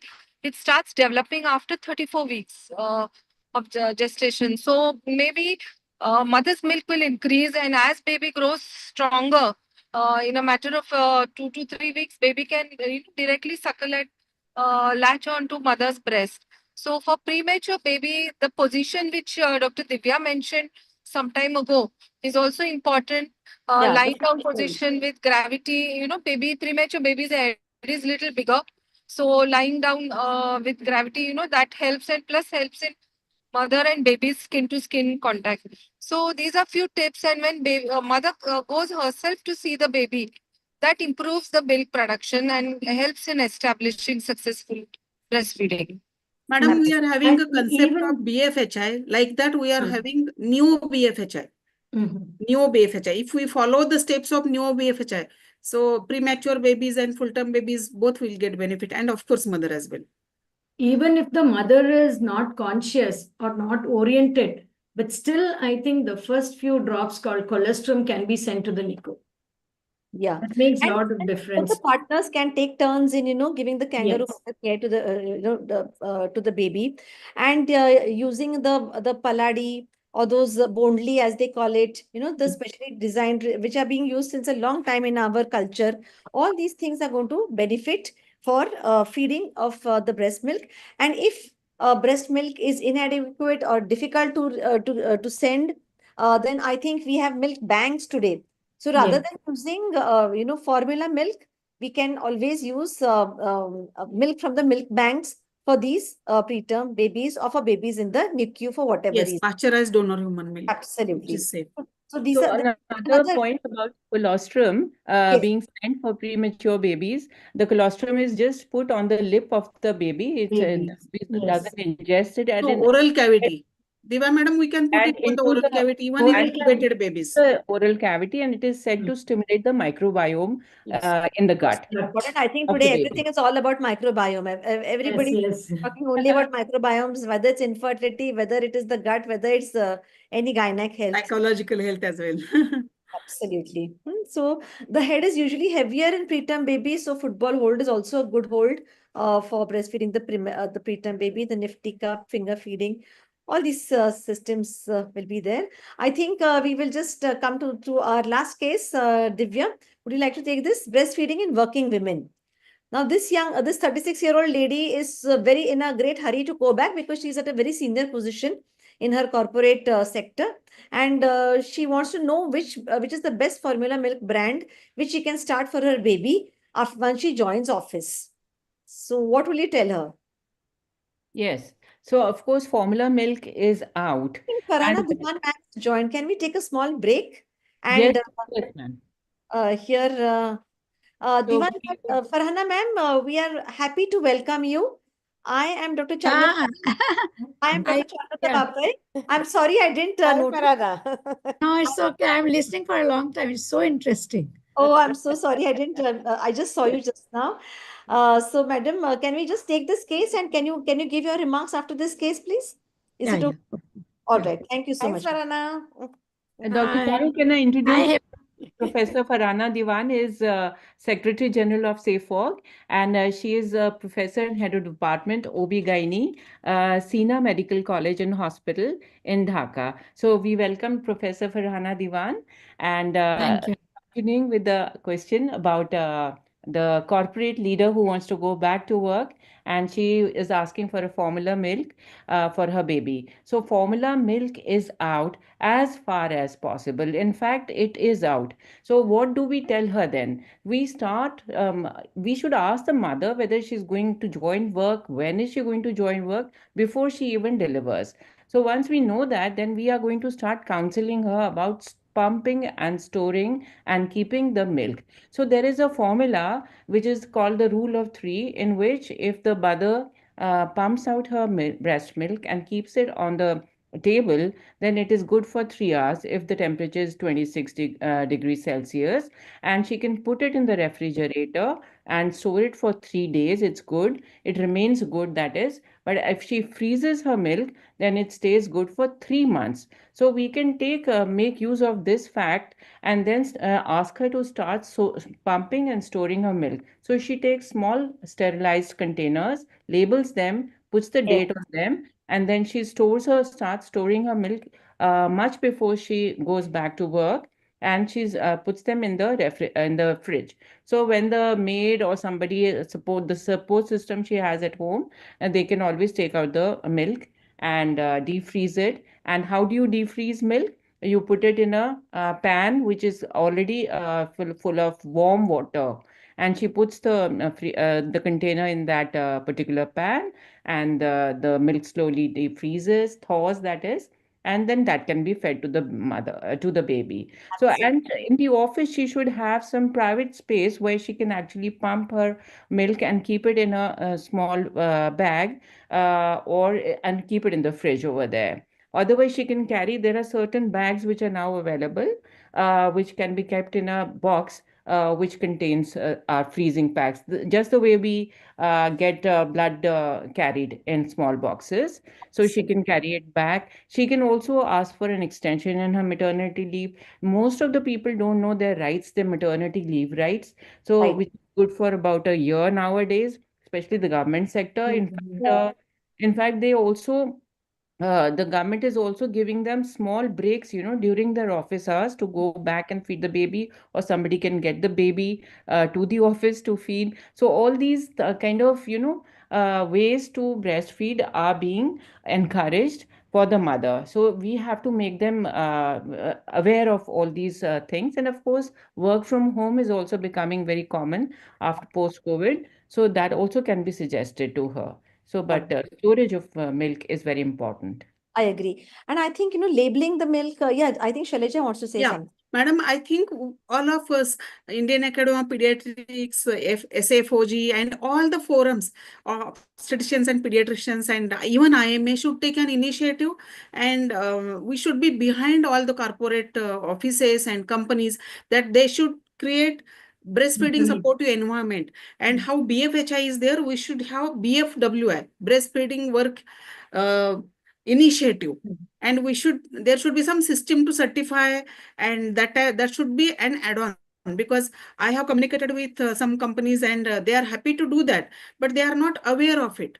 So that one task we all can take together, and that will be helpful to the mothers as well, and of course babies. Absolutely. With the increasing number of women at work, I think these things have to be thought about. Whether there is a creche in there in big companies, that also might help, so that the mother can keep on meeting her baby and feeding her baby as required. Extended maternity leave. All these points are very important. And of course, important thing is that when the milk is expressed, it has to be the date has to be put, so that the one which has been expressed earlier has to be taken out first. Once it is taken out, if the baby does not consume it, it has to be discarded. These are few important things that have been remembered. But yes, she needs to continue breastfeeding, and it is very, very important. So I think we'll just quickly now have a rapid fire questions for all our esteemed panelists. Shailaja, can a HIV positive, well controlled on medications, best breastfeed? Yes, sure. All And right. first criteria and all should be fulfilled. Absolutely. So I think there is no need for, but she has to be counseled though, and Yes. explain that there is a very tiny risk of transmission, but she Just should know. 1%. There It's is just 1% risk. And absolutely. anyway, we are going to do the viral load. If the viral load is undetectable, then we need not worry. Yeah, nowadays we are Except when having there good is a cracked antiviral nipple. drugs. Except when there is a cracked nipple. Okay. Which antibiotics can we safely prescribe during breastfeeding, Sonia? Penicillin, cephalosporins, clindamycin, and a big no to ciprofloxacin. That is there, and a big no to nitrofurantoin. And because in case if there is any metabolic disorders, we are not supposed to give them the pay. It's a very common scene. They have UTI post delivery. Yes. And randomly, without doing culture, they're giving nitrofurantoin. So that should not be prescribed. Well, and tetracycline is a big no. yes, perfectly. And it's going to stain the teeth and all that.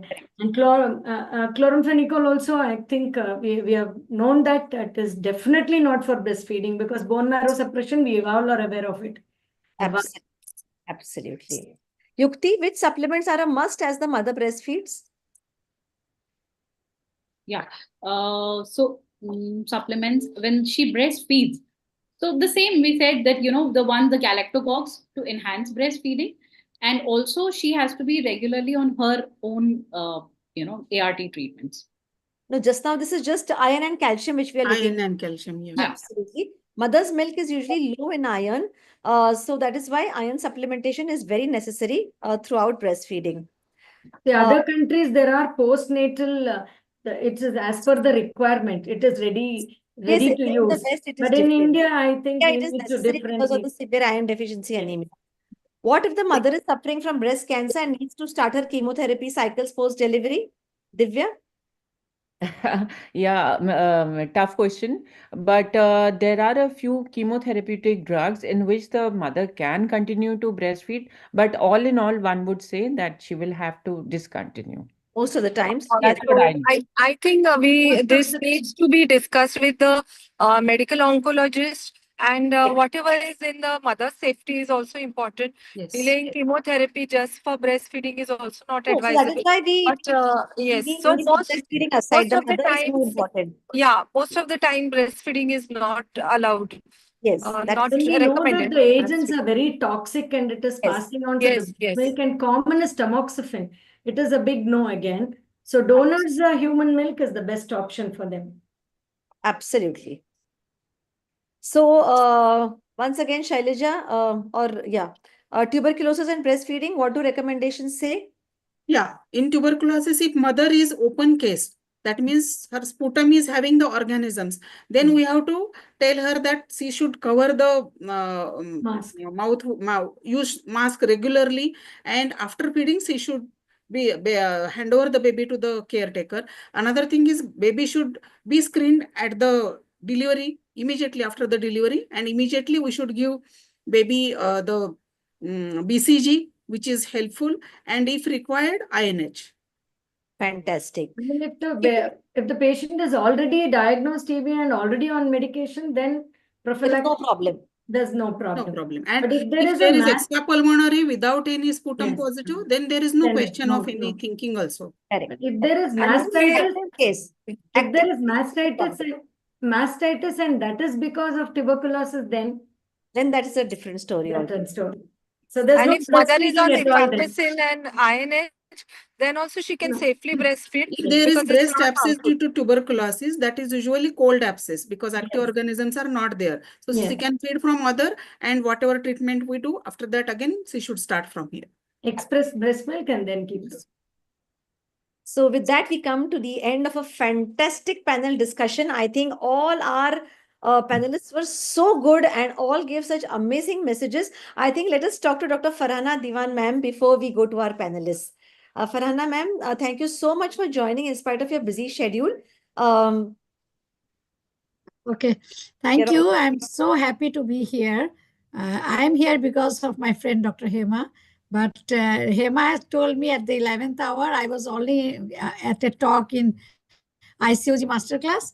It clashed, and it is our Ramadan, so we had to break the fast also during this time. Yes, So yes. I just after breaking my fast, I logged in.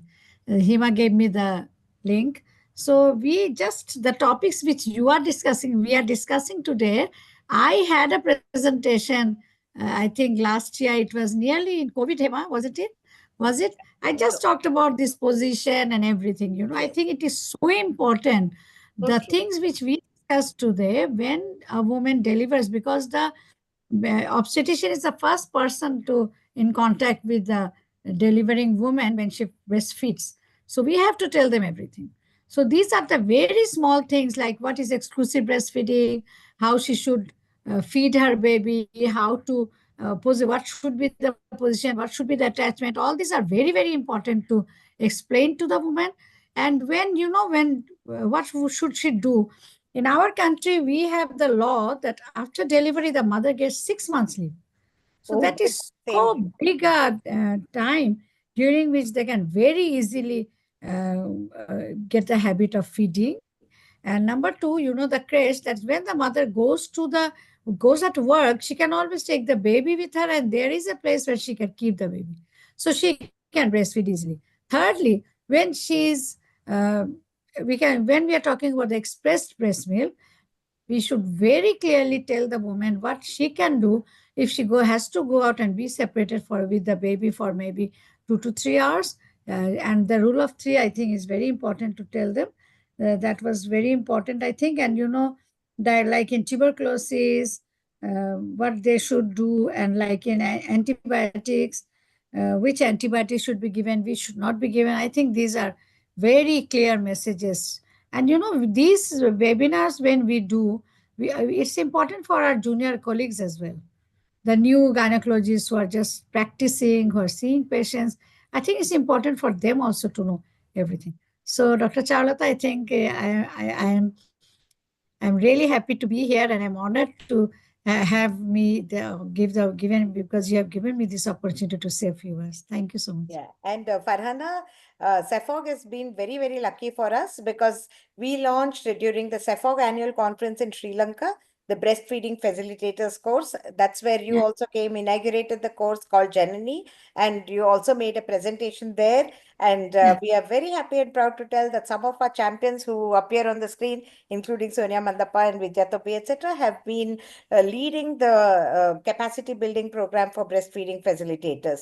So with Charu and her team, we are going to expand this program pan-India, reach a number of 10,000 and then expand it to the rest of the South Asian region. That's number one. Second is that Dr. Varsha Allison Pleasant from FIGO, who gave the keynote today, she and Charu have been now on the spot, on the webinar, live, entrusted with another initiative of taking a survey because Varsha mentioned in her presentation that there is very little data from the Asian subcontinent, and we want Safog to lead the data presentation to the global world about what's really happening in Asia and how we can get better than what we're already doing. So we need your support and blessings for that also, Farhana. And I know you're in your mind and heart always wanting us to do better and better. So thank you very much again on my own Thank you, behalf. Hema. I think we can also participate in that if you involve us from Bangladesh. Yes, Safog, all And do we Safog have a regions. segment?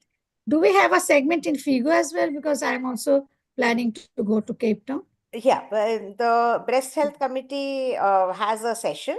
So we will particularly give you the details, and we'll be quite happy for you to participate in that session as well, as one of our key experts from the audience who will have to bounce up and ask some questions for South Asian regions. To make it happen. Thank you so much. Actually. Fantastic. Thank you so much, Thank Professor you. Farhana, for being here, for sharing your valuable inputs, and your presence over here means a lot to us. Thank you once again for all your inputs. Thank you for your time. Thank you, ma'am. And as we wind up, I think Hemam, Varsha is here. Okay. So as we wind up, could all the esteemed people out here give one take-home message regarding how to empower our women for breastfeeding? We can start with Dr. Hema. Walk the talk. Well said. Well said. Varsha, what is your That's my message. I would say breast cancer, most commonly diagnosed cancer in the world among women, and breastfeeding is a huge tool we have in our tool belt to help reduce the risk of breast cancer. Fantastic. Thank you. Shailaja?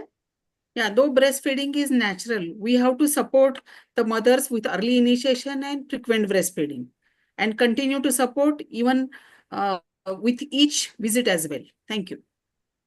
Sonia? Ma'am, we all know that in 2012, WHO set a global nutritional target to increase the rate of exclusive breastfeeding in the first 6 months to at least 50% by March 2025. Now, there we are here in this platform, all the pioneers. We have Dr. Hema Divakar, Dr. Charulata leading us, and I think we have already set in and reached 50%. Yes, we are doing our bit. But then doing our again, bit, we do better. we will continue to do But this. there is a long way to go. Long way to go. So the continuum of this, and I think these webinars have made conscious the consultants right from antenatal to postnatal care. With that, I also feel that there should be a proposal for a dedicated national budget for supporting breastfeeding programs. That will definitely help our fraternity in a long way. Absolutely. Vaishali? Yeah, I think every obstetrician should check the breast antenatally and counsel the patients, encourage them right from antenatal stage so that they are ready when the delivered, and they do it in a very motivated way. And once again, Charu, I really want to congratulate you. What a fantastic webinar, and such big names you have, Hema ma'am, and Dr. Varsha's talk, and madam from Safog, Miss, and so much we have learned, just being with you and listening to you, interacting with you. So thank you very much for this wonderful experience. Thank you. And Vaishali is on the move. So yes, go on, she's Vaishali. Yukti, what would Thank you you, ma'am. Thank you, ma'am. Best wishes, Vaishali, to all your endeavors, for all your endeavors. Thank And you. Thank you, continue Charu. to do better and better in Foxy. Best wishes. Thank you so much. Thank you, Charu. Yukti? Yeah. So, ma'am, I would want to say that, not just as gynecologists and pediatricians, but we should also do such webinars to teach our staff, because they are the ones who are seeing the patient more often than us. And they'll probably the ones, who will be guiding them or probably more answerable. So I think we should have such more and more activities for our support staff, so that all in all, we are contributing to the mother and child. So Yukti, enroll them into the breastfeeding facilitators course. Yukti, those are digital. 90 minutes each, 3 modules, easy to go. And within 6 weeks, we will have them certified. All our best performers, everybody scored more than about 92%. So it is not a rocket science. When you focus and teach them properly, they understand what is important, and they're really performing very well, not only in the certification online exam, but also post that we have taken a lot of feedback. 50 patients, 50 new mothers, each of the nurse who is certified.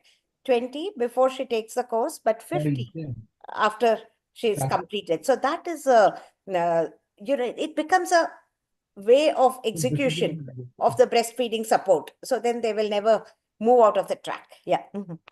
And birthday girl, what do you have to say, Divya? So each obstetrician, that's us, ensures that we utilize the first hour, that is the golden hour, to put the baby onto the breastfeed. I think so. And last but not the least, we'll have Farhana ma'am giving her take-home message to all our delegates. Thank you, Dr. Charu. I think that the important thing is that we need to make them aware and make the mothers know the importance of breastfeeding. That is the click, I think. If they know that breastfeeding is good for the baby, it will help the baby grow, help the brain to grow and all that, I think that they'll take it, and that will be the success. Thank you. I think I'm going to finish this my post of the chairperson of the Breast and Puerperal Health Committee. Charu, your message, your one message. I'm just saying I'm going to feel so bad when I finish, because I can't get you one message. We are not letting you finish. No, I agree. So I think that world over the rates of breastfeeding are dismal. So we as a collective nation, collective organization, we all together have to make the maximum efforts from our viewpoint to increase these rates of breastfeeding, because such a simple, easily available, ready to use, and specially designed for you. What more can we want? This is a designer meal for the baby, and in spite of that, we are not providing it to our child. Is probably one of the most sad things that is happening today. So we have to get out of this situation and give the baby what it deserves. I think every mother wants a superstar baby, and if we can convince them, which is the truth, of course, that mother's milk is going to make her baby a superstar, I'm sure she will continue to breastfeed her baby better and better. Thank you so much. Thank you, madam. Thanks a lot for an opportunity. Thank you, entire. And already you have highlighted more on liquid gold. Yes, indeed. Is what you have penned. And congratulations to that also, madam. Thank you, Sonia. Thank you very much. Hema, madam, just keep us in your shadow, and we will reach places with you. Your guidance is fantastic, and we would love to continue working. The hand holding that you do and the mentoring that you do is mind-blowing. Thank you very much. Extraction. That's what I do from all of you. Extract a lot of work. Diamonds everywhere. I feel so guilty sometimes, I do confess. But